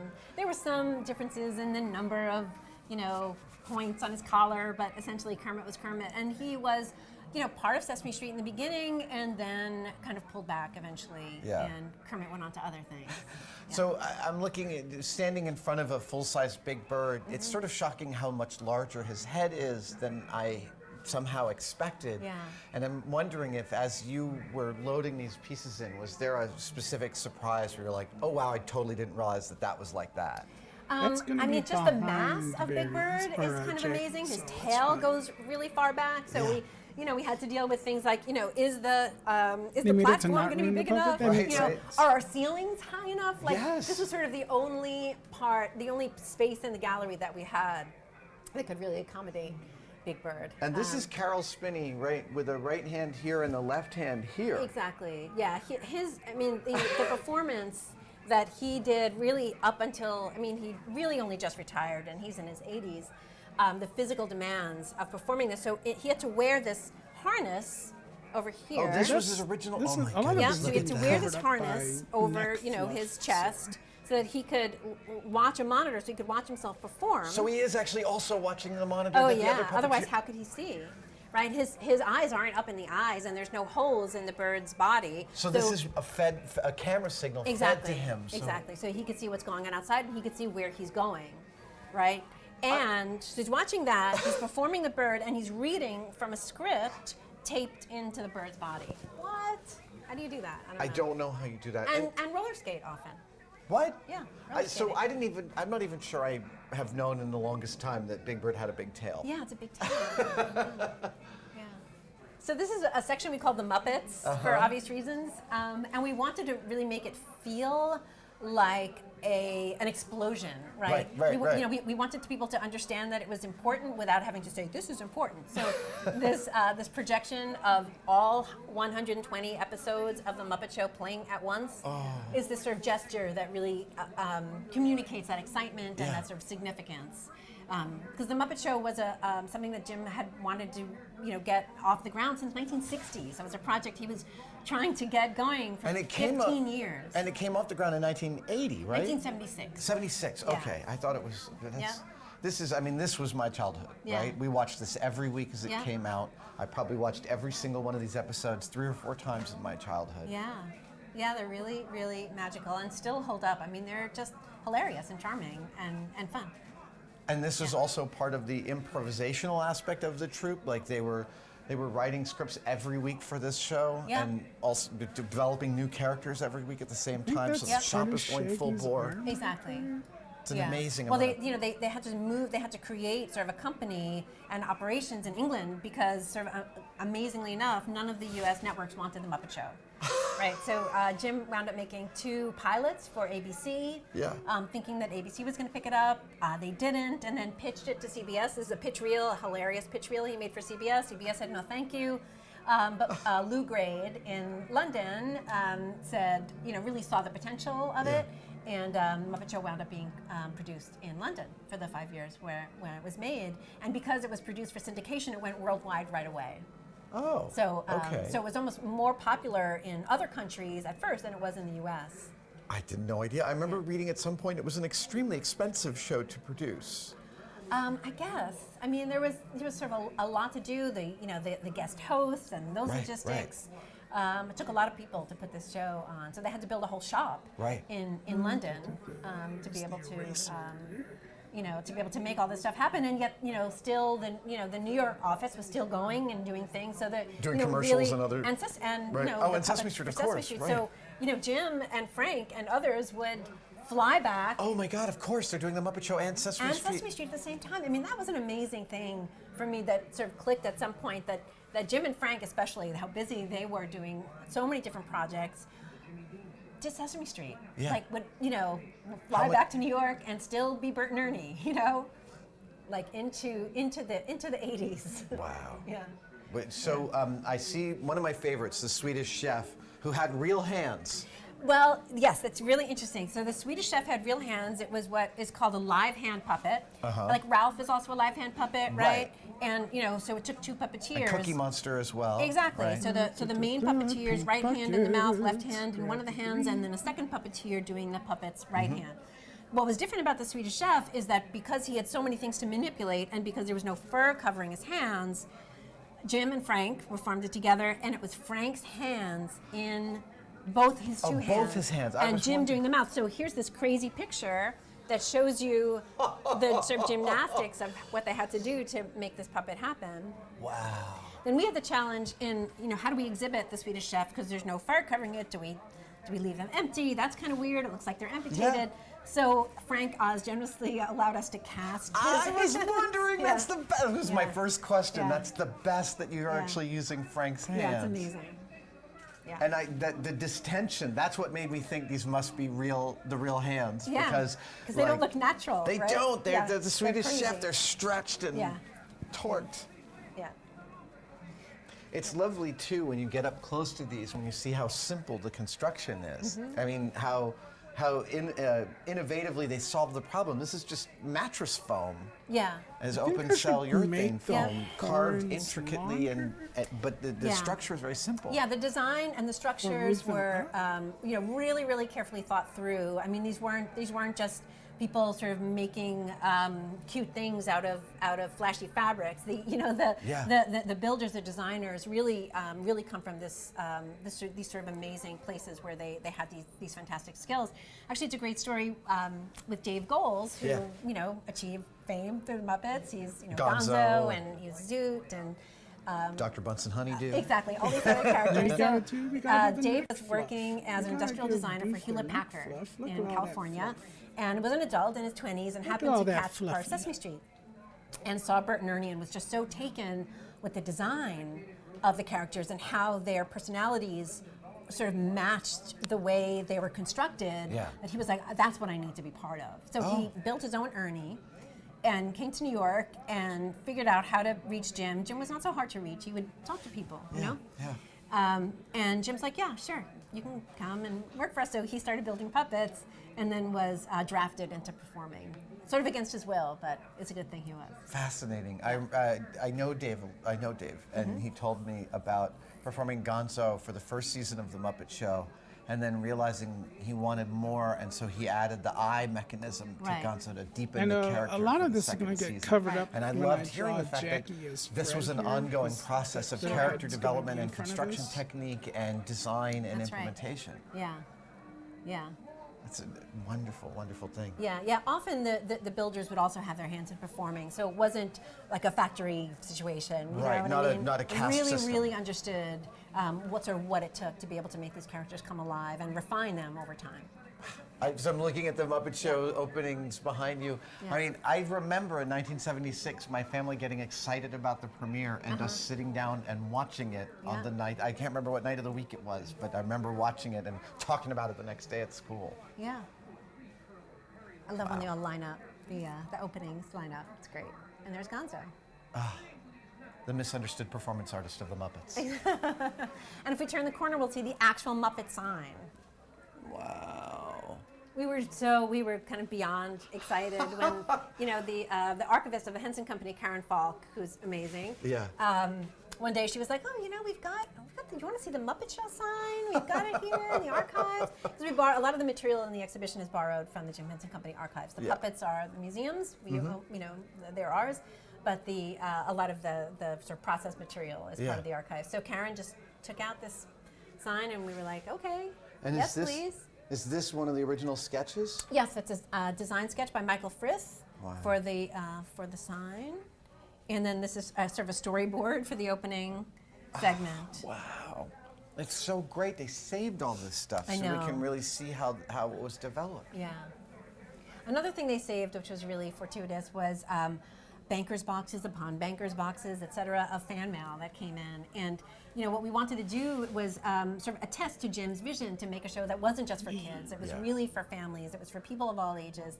So we just sort of randomly started picking out letters to show the diversity of ages of people that sort of wrote in and said, like, and were inspired. And inspired, yeah. Now behind I see here. Yes, the fabulous Miss Piggy in all her glory. She's amazing. She is. Wow. She'd be the first to agree. Ruth has fluff on the face too that comes off from like the cheeks. She looks beautiful. So that's Miss Piggy in her dress from The Muppets Take Manhattan. And it was really the movies that made her into sort of a star, into a big star and a fashion icon. I mean, it's the truth, and she sort of remains a fashion icon, which is sort of crazy. But it wasn't one person making. I mean, Bonnie Erickson is the designer and builder of the first Miss Piggy, but it was obviously Frank's performance, and it was Michael Frith being an art director that created the calendars that showed her in all these elaborate costumes, and the costume designers, Callista Hendrickson, Barbara Davis, that supplied the wardrobe. So again, it's these sort of amazingly talented, creative folks that Jim sort of trusted to be able to sort of bring his characters to life. I love the fact that Jim and Frank built Ernie and Bert and Kermit and Miss Piggy. I mean, it must have been fascinating for them as performers to find these relationships and different relationships and different characters in the way they relate to each other. Exactly. Yeah. It was sort of a chemistry between two performers that is really up there in the amazing pairs of folks on the screen. Even though you don't see them on the screen, you see their characters on the screen. There was a documentary years ago that showed Jim and Frank on Sesame Street set improvising as Ernie and Bert. And I remember I watched it dozens of times because it was so inspiring watching them find these characters and explore them. Right, exactly. And you just saw how much fun they were having too. Right. And that's something that keeps coming up because people are always asking, like what makes this stuff so special, and how are these characters so long-lasting? And an answer that a lot of people that worked on with Jim and on these characters say is just that they were having so much fun. Their love of the projects, the characters, the puppets, the stories was really informed their performances and their work. Dave Goles told me that Jim would just take the time to get the scene right. That he would keep on shooting until everyone felt like there was a performance that really mattered going on.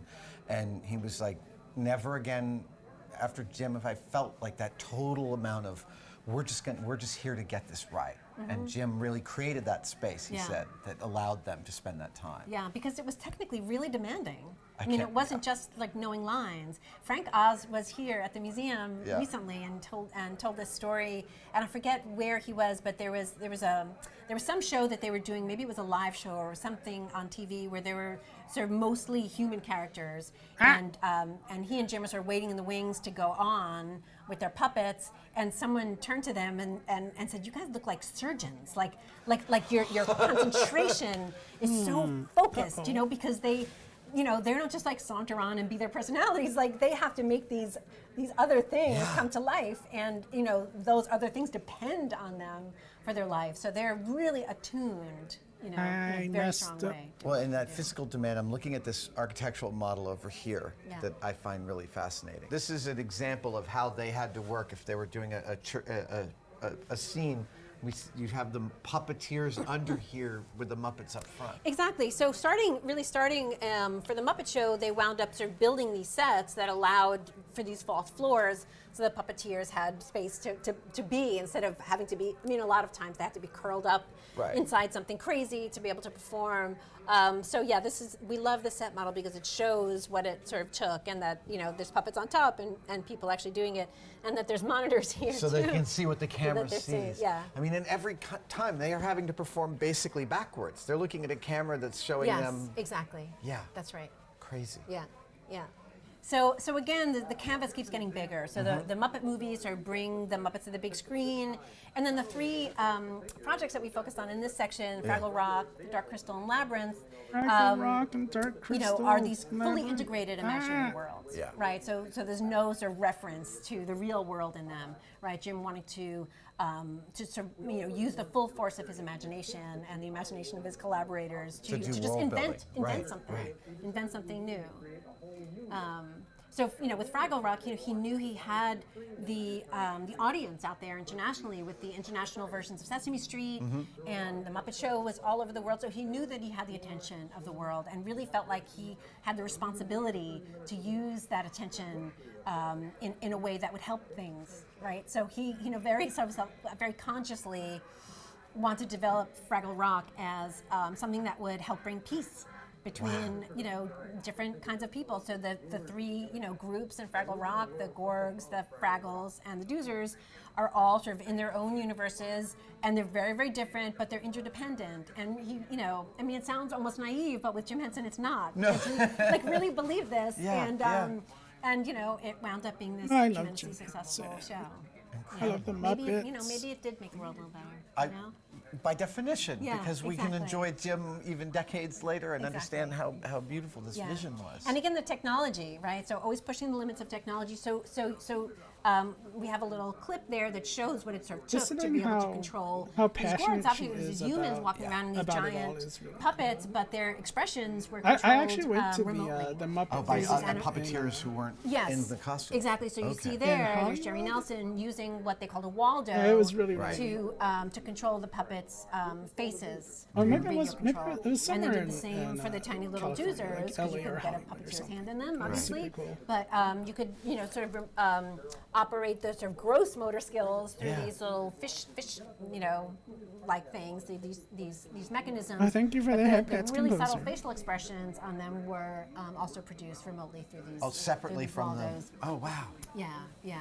Because they were really subtle. I mean, if you look at their faces, they're talking. I mean, they're moving their lips, and they're tiny. I mean, they're really, really tiny. But they have these little mechs in there that would move. And Kathy Mullen is on the screen there, sort of demonstrating how it worked. And to be clear, this was this absolute state of the art, like in terms of animatronic movement and character building. Exactly. They were at the absolute edge of the technology for and this. a lot of that was developed during the production of the Dark Crystal. So Dark Crystal came out in '82. So a lot of that development happened in '81. In the Dark Crystal, they used a combination of like cables and pulleys, and then as the production went on, and they felt like they needed more subtle controls, that kind of radio control technology developed, and then they applied it to Fraggle Rock. So they sometimes jokingly say, you know, that the Dark Crystal was like a, you know, millions of dollars rehearsal basically for Fraggle Rock, because then they got to apply that. We should put Dark Crystal on the movie list. Yes, we should absolutely. So then we move on to some iconic, amazing costumes from Labyrinth. Look at that. Where sort of people take center stage in a way, right? So it's the characters of Sarah and Jareth that are the main focus in Labyrinth, but they're surrounded by all these magical puppet characters again in this fully sort of realized world. Yeah. Exactly. Yeah. Incredible. I love looking at costumes like Yeah. this close up. It's just Dance the the amount of magic extra dance. detail in there Dance the magic. Right. is implied on screen and is Right. part of the veracity of the world. Up close, it gets even better. Well, you know, I think you know, working and you know at the museum with a lot of different makers, I think what you find is a common theme between people's work that is We should really, put, really brilliant is that they do much more than is necessary. Yeah, That the attention to detail What's is the- more than I was anyone just will ever thinking sort of notice, but it communicates somehow. It's all coming out to yeah, you, yeah, Yeah. as a complete world. We have this fantastic Skeksis puppet. Dark Labyrinth. So we could Dark have a sort Labyrinth? of a proper stage. This is the for Chamberlain, him. right? This is the Ritual Master. Oh, okay. And Dark this was the Crystal one that is was with the performed by Jim. Skeksis. Shit, I can't remember the name of this. You know, of the again, movie these, now. you know, he's working with really. This is, you know, the early. I mean, think of it, right? The Muppet movies are coming out, but you know, Dark Crystal's coming out at the same time. So there's so much going on. Right, there's right. so much going on. And working in foam latex was a fairly new medium for them, right? So they'd been working with these fabric Labyrinth. puppets for the Muppet You should Show, put for Sesame Labyrinth Street, on for the all these list, too. different A lot projects. more additive building technology using foam and carving it down instead of Exactly. making castings and molding. Yes, this was a really, really different kind of way of creating, you know, creating the puppets and also creating the characters, right? So those things are always sort of together. And you know, for a lot of the Dark Crystal characters, there's sort of an underneath layer under the foam latex that provides the mechanism. So these are the hands Extended fingers. exactly that the puppeteers could operate, and then the foam latex hands would sort of slip over them. And I love this is just plywood. These are plywood clevis joints with cable operation. It's the mechanics are so simple and yet so robust. Yeah. That's great.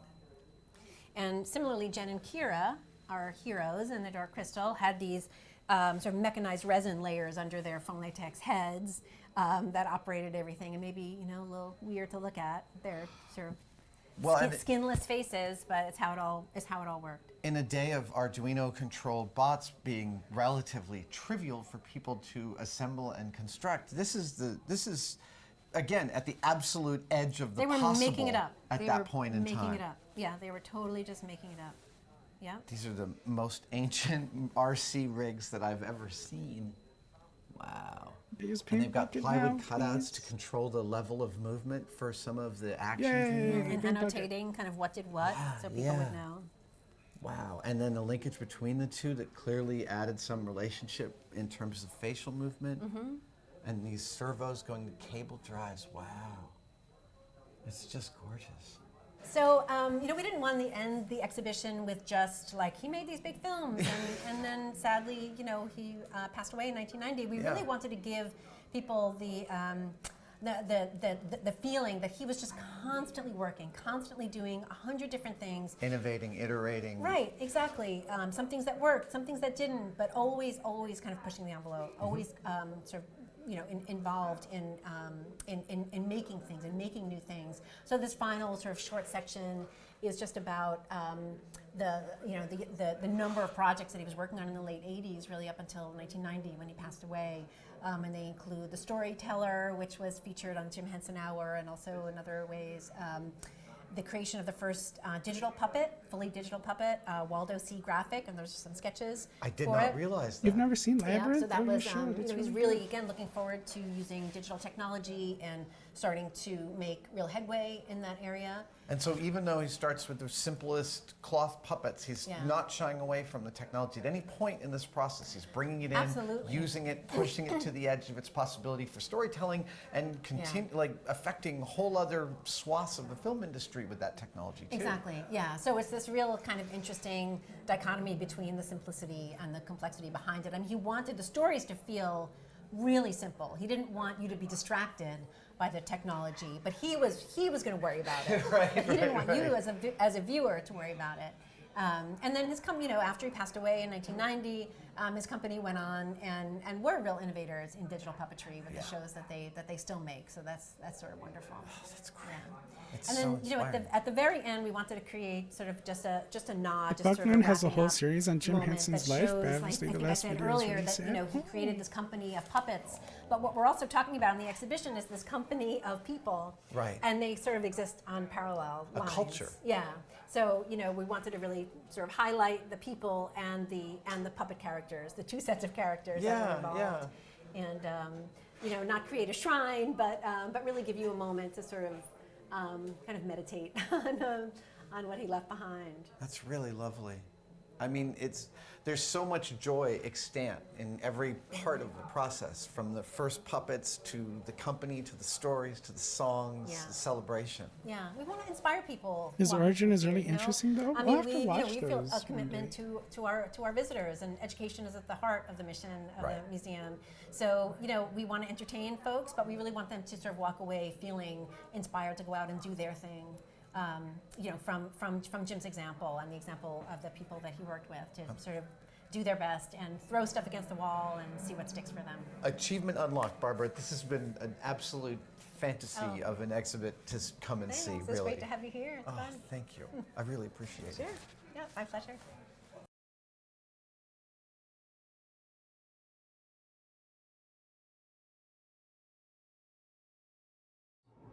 Hey everybody, it's Adam, and I am out on tour, obviously, because I'm on the bus, as you know. Today, I had an amazing fantasy camp kind of day. I went to my friend Rick Lyon's shop here in New Jersey. Rick built all the puppets for Avenue Q, but that's not all Rick does. He's got an amazing shop. He's built hundreds and hundreds of puppets, and today we built a puppet together. And by together, I mean Rick and his people did 95% of all the work. We designed it together, and at the end of the day, we ended up with this beautiful puppet I want you to watch right now. Adam Savage also has a really, really good YouTube channel. I love Mythbusters. Good morning. That's so Oh, sad you got when your lid on. Excellent. That is a when the great final hat. season Here's the walk of shame. The final episode of Mythbusters. The trophy section. Many of this is familiar I was going to say, me. much Yeah. of this will be familiar to you. And then, oh my gosh, heads and everywhere. this is, and of course you have to have racks I would to watch put the rerun puppets on after because, rerun Of after course. you know, they're all soft Mythbusters materials. and never get tired of it. store well No, storing any is, other way. you know, gravity is their worst enemy. Yeah. So putting them on racks is actually their best destiny. Some of these are puppets that were retired from Avenue Q, and so they're here just as like shop reference puppets, and then the rest of them are from various and sundry things like commercials and foreign language videos that I did and stuff like that. You know, when I first made Avenue Q, you know, who knew it was going to have any kind of future? Right, and right, all the fur was just from jobbers, and you know, I was like, all I had was enough to build a couple, and then suddenly we're like, oh, we need 30. Yeah. And I'm like, wait a minute. well, let me try to track down the manufacturer. Oh, they went out of business 10 years ago. Yep. So I had to actually have a run of Trekkie's fur custom made and a run of Kate's fur custom made. Oh man. Hi, Adam. Nice to see you. Thanks for coming. One of the brilliant things that, you know, Jim Henson and his people came up with, or were very conscious of, which is something that I've tried to maintain in my work, is the idea of sympathetic movement, which is like movement that happens without necessarily being motivated by you. That just like, that's why the ostrich feathers are such great, because there's, even without him doing anything, there's movement. And even if I just turn his head, there's like, you know, there's residual movement that sort of keeps happening. Like Cookie Monster's eyes. Exactly, that sympathetic movement that just sort of keeps on going. That's one of the things. You know, it's like the fingertips. One of the things I love about Trekkie Monster, because he's got this long fur, is his fingertips. He does, there's you know, a lot going. Right. You know, my finger just going like this motivates this whole sort of wave that happens with the fur on his hand. God mode, how you doing? Those are the kind of things that you look for when you're making a puppet. You know, little stuff that can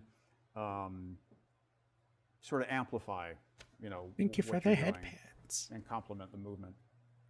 You know, right, but exactly. it's also a good place to start with. Yeah, it's just so simple. Incredible. That's, I think, you know, one of the interesting things about puppetry is that can be so simple. This is something that the Henson Company developed. Have you ever seen these? I have. I Yeah. have. It's an amazing. Yeah, it's so simple, but it's just like that's sort of like all you need to have to have a puppet. You know, it's so interesting because puppets are, of course, you know, they're like reductions, they're abstractions, they're symbols.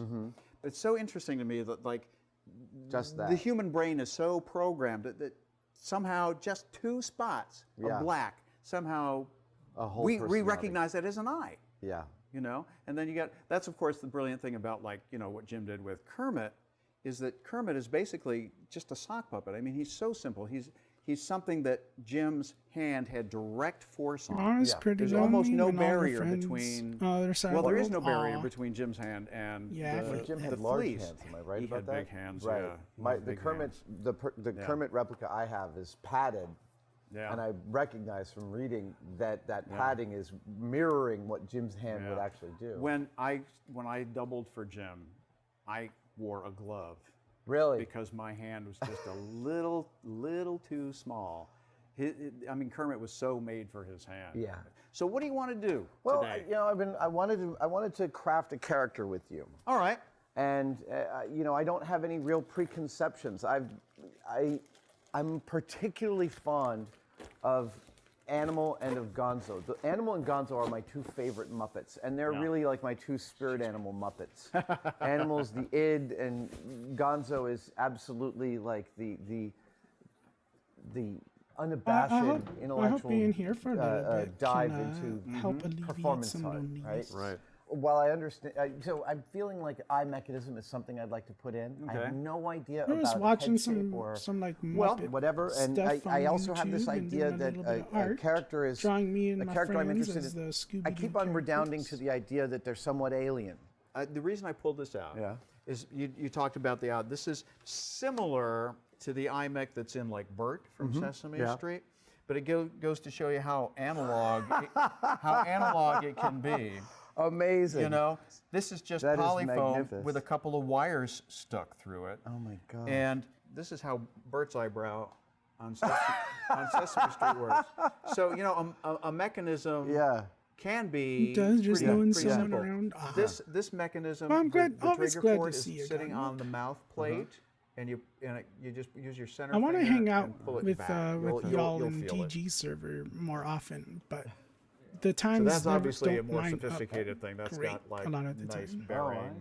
bearings and stuff like that. Beautiful. Yeah, a fellow by the name of Jim Krupa did that mechanism for me. This goes into more of that creature territory thing where you've got like foam latex heads which have mechanics and stuff inside of them, and so there's no room for it to be controlled by the performer internally. So it's an external control. Yeah.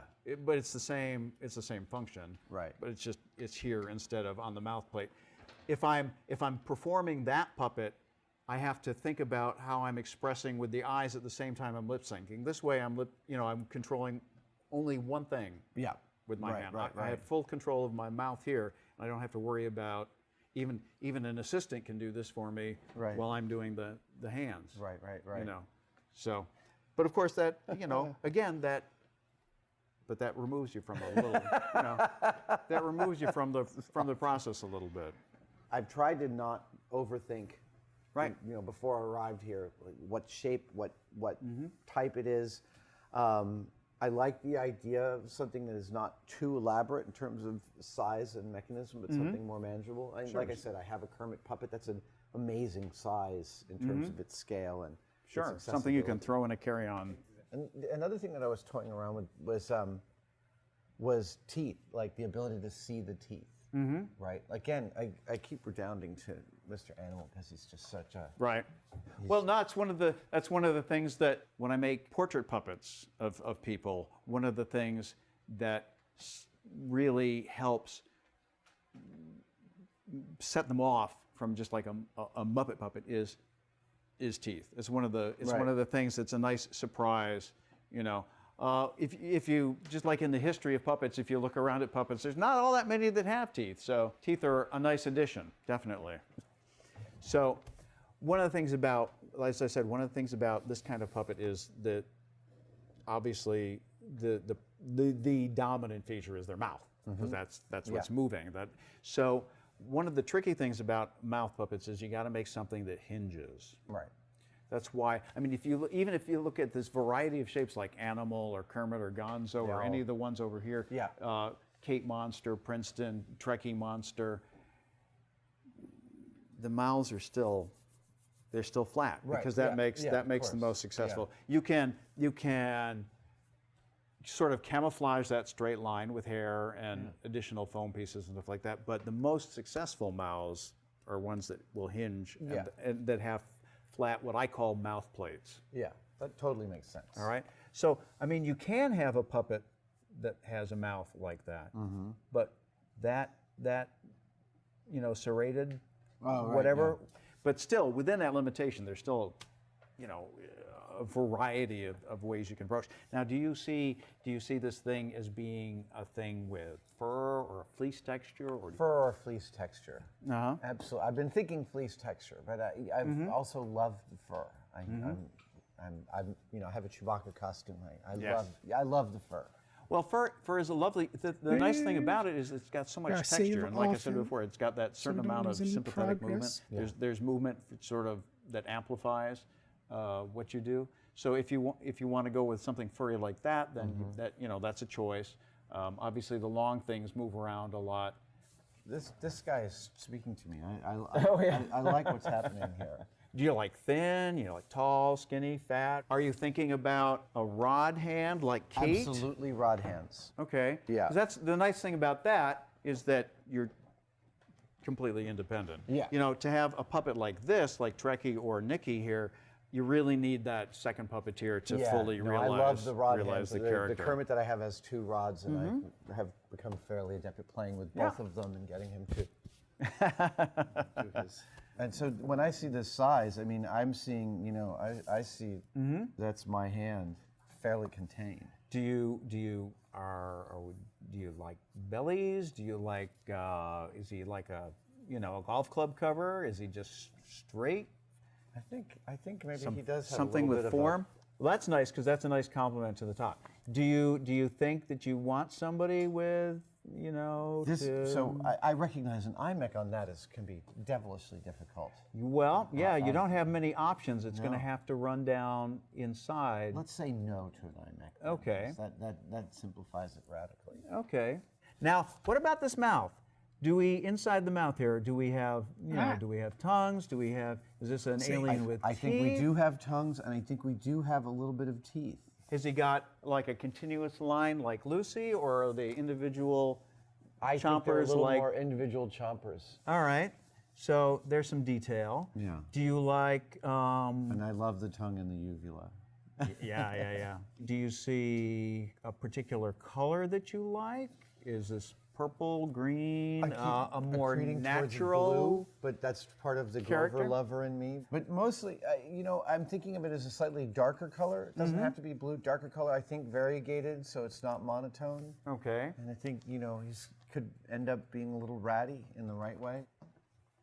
You can feel them. Yeah. She has internally, she just has a string of That's exactly of what I beads. was thinking. She has a string of beads. So that's all the structure she has. She doesn't have a distinct elbow. By followers, primes, and viewers? Come on.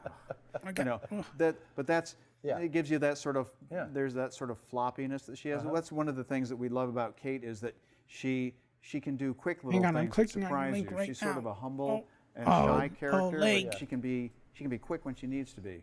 One of the things that Jim did, of course, that almost every cartoonist does is he simplified the hand so it only has 3 fingers and a thumb. Generally, it's really nice to have the hand big enough so that you can, do things like, stuff like that. What about if he had? I don't think so. Some nostrils or something. Nothing, no breathing apparatus? No, I don't think so. Okay. One of the signature looks of the Muppets, and one of the reasons they look the way they do, is because they came from that cartoon thing, black pupils. That's all they, you know, just flat black pupils. Gonzo, all they, you know. Get your So own that's one of followers' the things that I bots. avoid as a signature look. Show 'em as I mine. use dimensional pupils. Well, what I wonder with as him much as is- humanly possible. Right, and I really like his bright eyes. That definitely takes him way out of human territory. Mhm. I like the irises of a high color. Uh-huh. Yeah, these are not, I did not custom make these. These are just, you know, stuffed animal eyes or whatever. Do you, I think you might as well, I mean, go for the gusto. Let's do some legs. Let's do some legs so he can have a seat in a chair and yeah. That was one of the things that sold Kermit was having legs, you know. Yeah. And I think the idea that if he Yeah, has I some need to little check sharper teeth Booth's in there, that's kind of reference surprising. sheets. And you wouldn't expect it with fish lips. I Yeah. kind of like the incongruity. Well, that's the nice thing about, you know, making something from scratch is you can sort of play with those and make decisions as you go. I mean, it's really like being a sculptor. You know, you're creating a thing from scratch, and something that seems like a great idea on paper, you get into practical use and you go, you know, that's really not working very well. When you see it in 3 dimension, then you can edit. Okay. That's what I love about making stuff. You know, it's one of the frustrations of making replicas, and why I sometimes burn out when I'm making a replica of something, because I'm like, this is what it's supposed to be. You're locked in. You know, if you move the thing from here to here, it's not a DL44 anymore. Now it's something else. Totally. So it's nice to do your own original things. So where do we you know? begin? Where do we begin? That's a good question. What we want to do first, just in terms of reference, we want to make a scale drawing. Okay. We want to make something that would be a one-to-one drawing. Okay. These are objects you see in the everyday world, but God forbid it's on camera. Tell me if I'm real far off here.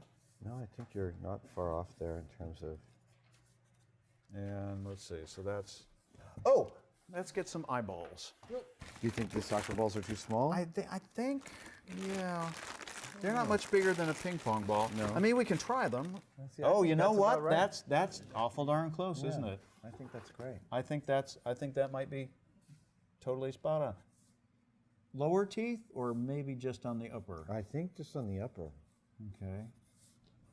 Some fish lips. I don't know. And I like the idea of having lips.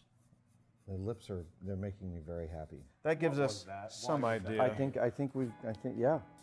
All right. So you are going to work on the eyes. I'm going to go over there and work on the eyes. And I'm going to work on starting with the mouth plate. Okay. Ron, I see Got you the hands working with a going. hand. All right. I think we're going to use like the bead technology for the arms, so they're nice and loose. You're going to start working on the skull. I was going to make a skull shape here to do the dome. Yeah. You know what? Why don't you start on the belly, because I haven't made the mouth plate yet. That's fine. And we're not going to, you know, it'll interface with what I'm doing. So, All right. okay. Why don't you start on the belly then? I'll start on the belly. All right. I'm going to go do the eyes. Super. You will find that we are not as well equipped as you would be. We totally do things with our hands. I am here. totally down with I don't that. even have a decent saw here. I have my little jigsaw. I don't even have a band saw. No. So I don't. It's true. We're very hands-on here. We use scissors and. I'm totally down. See how some of it, like the texture is nice and plain, and then it's all knotted? I think they treated it with heat or something to get it to, and it's very uneven. See this part? Perfect. That looks great. It's got texture, it's got dimension, it's got color, but these parts, they're all like matted cat fur. Yeah, but maybe some of this is good for arms or, you know, in that area. You know, I don't know.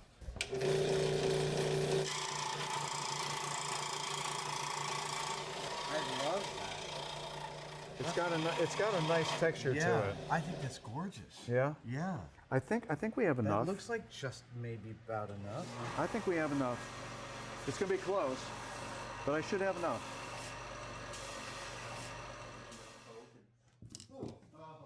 And the fly from the fly. Also the cow. Well, right now it's been in storage, it's been in inventory for a long time. It's all just kind of smashed, and I'm going to take gonna use some blow dryers, and not to change the texture, but just to loft it up a little bit, because it's just so smashed right now. You can see the difference between the area that I did. Like aside and, from this looks like roadkill shadows, over here, and this has some life in it now. Because it's basically just So, a head. this is And barge cement, a lot of which is this the right standard here puppet is building covered by glue. Jackie is And it is a contact cement that was used for making shoes. It's been used by puppet makers for Probably years. won't even see You don't the paint it hand onto the here foam. You take after it on a adding piece Jackie's of floof. rubber like this, and you just kind Jackie's of got a dab lot it of floof. Jackie's and all build up a floof. small layer. We use it for almost everything. And then you just kind of Oh butt your no, they seams cut together off the top of Fred's head. gently. You don't want to crush the foam into itself. And this is the first pass at our skull. We'll slip it onto our mocked up mouth plate. Get a sense of what it will look like.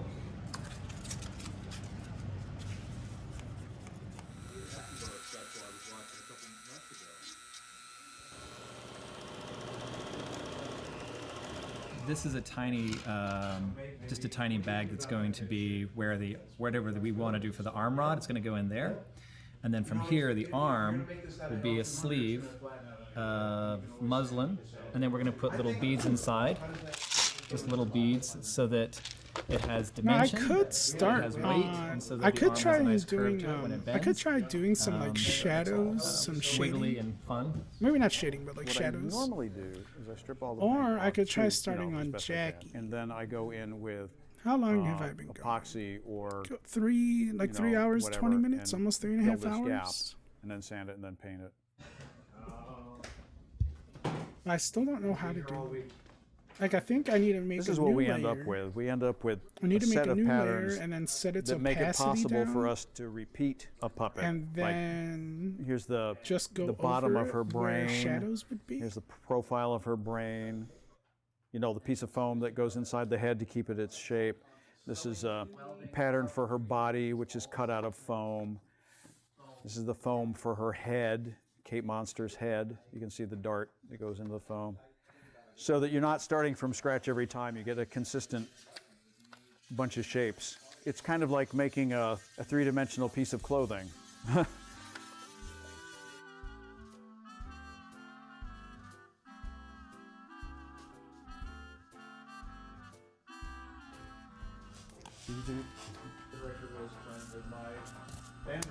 So he just came to our So it's a sandwich, essentially. All right, so where are we at? Oh, well, I just patterned the belly. Okay. Oh, upside down. I know it's subtle, but there actually is a little bit more taper at the top. I just patterned the Just like belly. that? I think I need to narrow the top a little bit. Okay. Actually, all of it needs to be just a little bit rounder, I think. Okay. So, but that will also compress a little bit when I put boning into it. That's the nice thing about the foam, that it will compress. Right. And if I just put the boning ring and make it a little bit undersized, I can This has I like can scooch it 10-ish all in. minutes left, So I 14 don't think I minutes want to left. actually mess around with this pattern too much Maybe anymore. I think we'll mess I will get around with that shading pull in from the boning. until this until this poly video is boning. over, It's and then we'll also rate known as somebody. corset boning. It is heavily used in the costume industry, and it also is a great product for the puppet industry because it's light and flexible, but is also structural enough to support a foam body like this. So I'm going to cut 3 rings of this and place them inside the body so the belly has support. And Ron has got a very nice, complete set of hands and armatures. Should be. There's a pocket in here, so when we go to put a rod in, there'll be a pocket for the rod, and All right. you know, and they've got wire inside, so they're posable. Yes. I did the eyes there. Oh, Those have that, been yeah, nice. very nice. Yeah, that's excellent. And I see we got a couple of scuffs there we'll Yeah. want to take out with the Novus, but those will polish right out. That happens to me all the time. Great. Okay, and James has got the I've been working on skull the head here, and the mouth plate. The shadows So, are a I lot did harder to initially. see I did a on paper darker- pattern, and darker then surfaces, translated that over into foam, And then that's and translated. then See what it into looks the like over on the L200 that we're going to use. I did a rough one just to make sure that the shape was holding, but it's a little ugly seam-wise, so I'm going to do a nice cleaned-up version. I have a question about the eye stalks for you. If Yeah. you want to, Yeah. if you want to just, I was just looking at the handle that you made Yeah. for your eye rig here, Yeah. and it occurred to me that that's very what's a close good to. amount of if you look at our scale drawing, that's opacity very for a close to the size. Just put a little wooden plate in the interior of the skull To hold them. Yeah, and then just sink the stalk down into the Sure. little plate. Yeah. And then probably what we can do is either use like plumber's epoxy or something like that and set it in there. Yep. Like that. That's probably a good way to anchor that. And I think we'll be pretty good to go.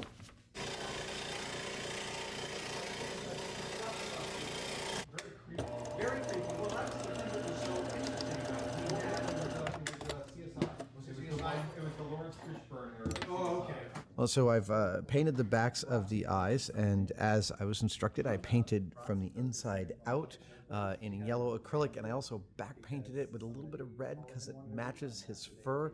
And it's not something you'll necessarily see, but it adds just a little bit of color that ties it together. And so that is going to be the window to the soul. So this is our fabric, and obviously this is the back of the fabric. So what I'm going to do is I'm going to trace out this outline, this pattern, which is of course the hand and the arm connected, and it's really just going to be tracing out one side, flip it over another, and cut it out, pin it, stitch it, and then shove all the foam and stuff inside, and it'll be a beautiful hand when we're done. So Adam, you want to try your hand on and see how the grip feels? Yeah, All right, there we and go. Get your fingers in there. Yep, yep. And if you like, I could put a little bit of a piece of a brain in the back to keep it a little more secure in there. Let's totally do that. Great. And we're also going to make a little thumb loop. Oh, it's just right going to on. be a piece of foam that and I'll put a lining in it, and That'll get me. it'll get you in there a little more secure. And he is going to have lips too. Yes, he will have lips, Yeah. but this is really just the lining of the inside of the mouth. Awesome. So we'll work out the lips, and we'll get the fur on there and everything else. Oh, it's very exciting. Awesome. Very exciting. And we'll make you a tongue, or maybe you'll make a tongue. Yes. Awesome.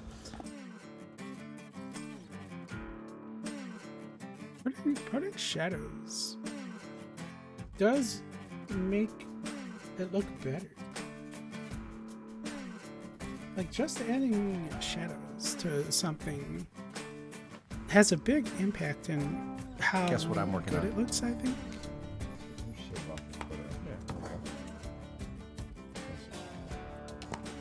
I think that's much better. Awesome. Oh, lovely. Okay. Did you compare it to the mouth But plate? this looks really Does it good fit within here. there? Oh, With- excellent. Are you at the point where nothing you covering want to paint it? where it should be. It's paintable now? Yes.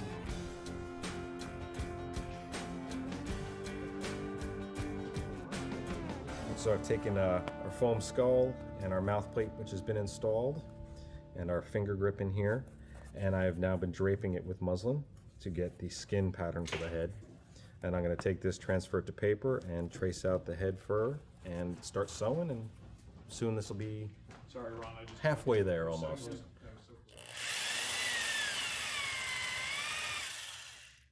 All right, things are getting furry. How are we doing? Yeah, we're to that point where I'm doing a lot of that. Well, I've got the lower body, the belly covered with fur now, so it looks like a muff. And actually, I'm pretty happy. That's pretty on model. Spot on, yeah. That's pretty on model. And I'm working on the upper body now in fur.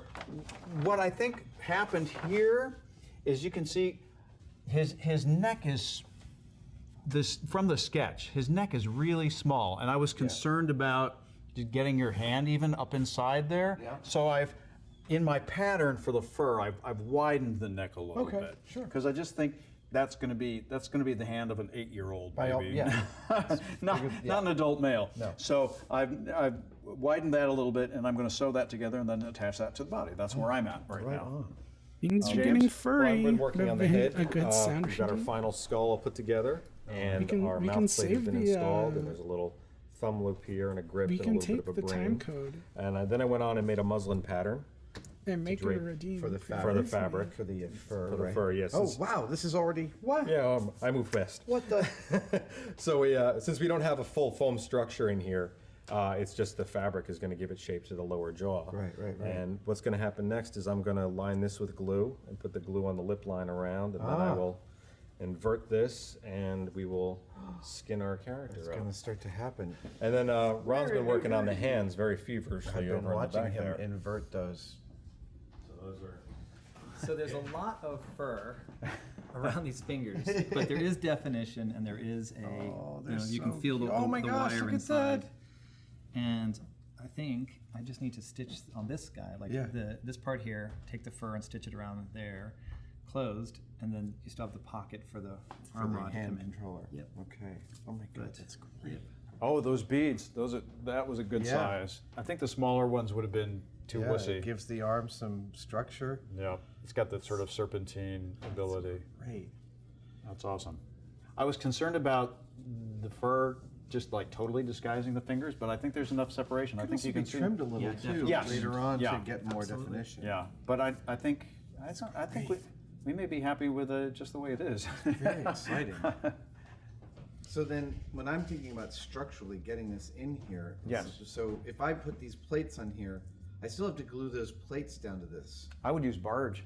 Right, glue those on is fine, but glue those Yeah. to this is.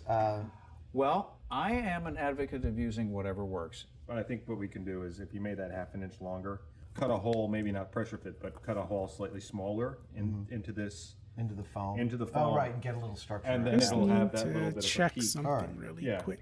Like Elmo on Sesame Street, He's got a plate he's inside got a his head. plate inside his head, Yeah. and his eyes are mounted on stalks similar, and they fit flush down onto the foam, and actually crush in a little bit. But there's just like a half-inch piece of wood right on the inside. I don't know that we have room for. We may not have room for it in Because this. he's so small. But I think you could probably get those right into the foam, and they would stick just right.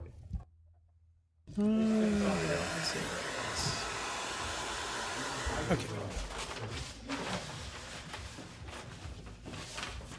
I have eyes. I just do eyes. Oh. Now it's starting to look like a puppet, eh? It certainly is. The fur is great. It is. It's a really nice fur. I'm loving the way that it's little clumpy. It comes out and yeah.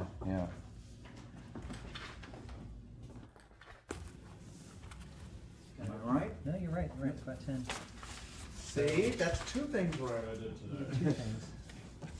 So, but We're going to give you a gold star later. You know what, though? It should flare out a little bit. So now I'm going to go glue, and then we'll find out where everything is. Fur around his mouth You want is it- so you want it to be good. I'm not straight? sure he needs I don't know. lips now. Oh, you may not.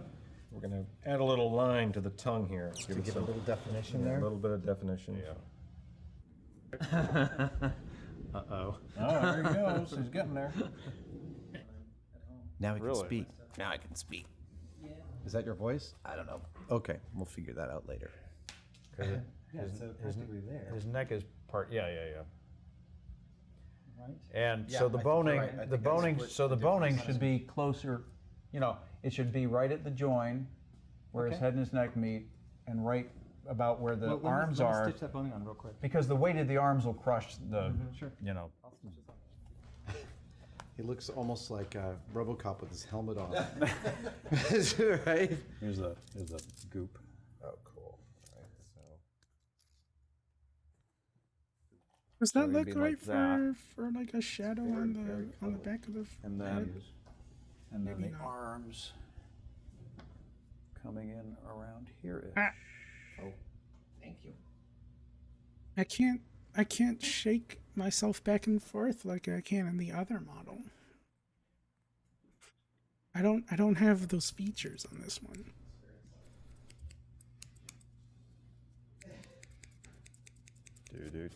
Do.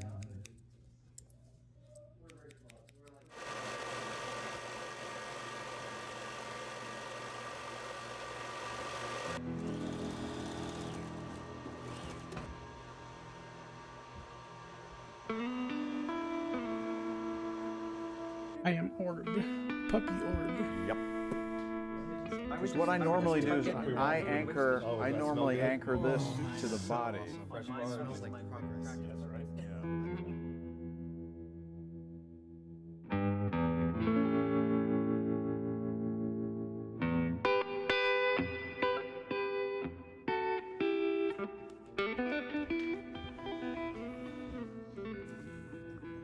The feet? Yes. Perfect. All right. That's Awesome. enough to hold it in place anyway. Yep. So here's one. Here's the other. That's a little more than I wanted. Keep this there. Got hair in the eye before. All right. Gee, I can't imagine why. Reg, this is amazing. This is amazing what you guys did.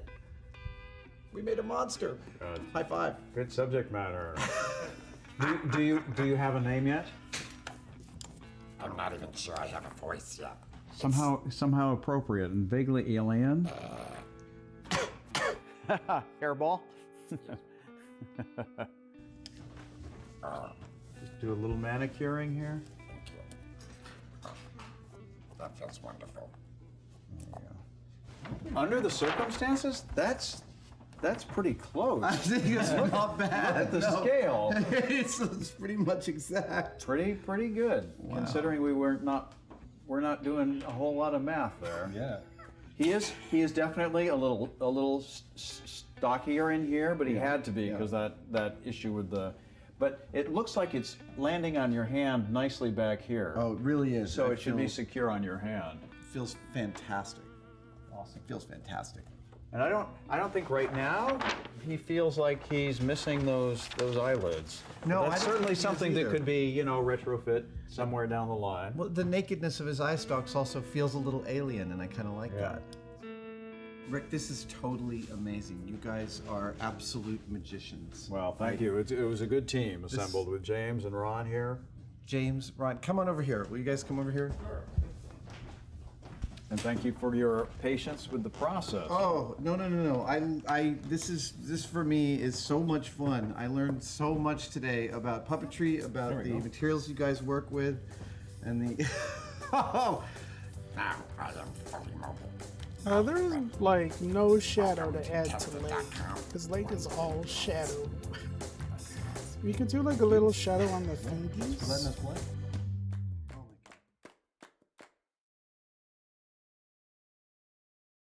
Little fingy shadow. That's about it on Leg.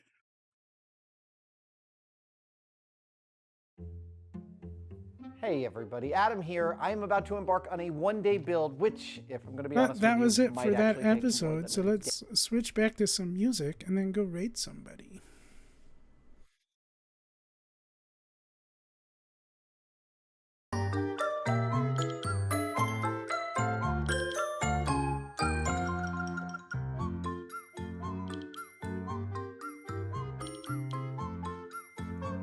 Just make sure I saved one more time. Okay, we are saved. And let's look for a raid.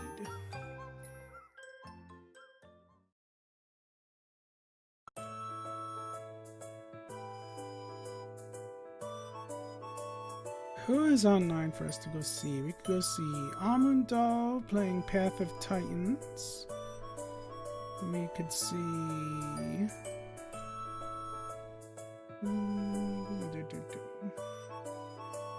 We just raided the Gecko Guild.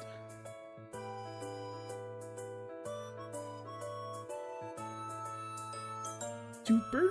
We could raid Duper. We haven't raided Duper in a while. We also haven't raided Crimbo in a while.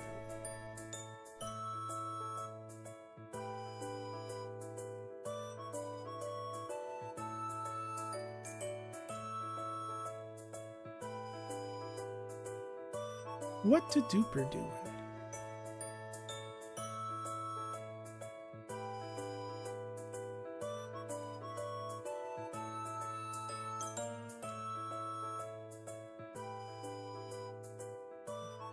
It's underscore duper.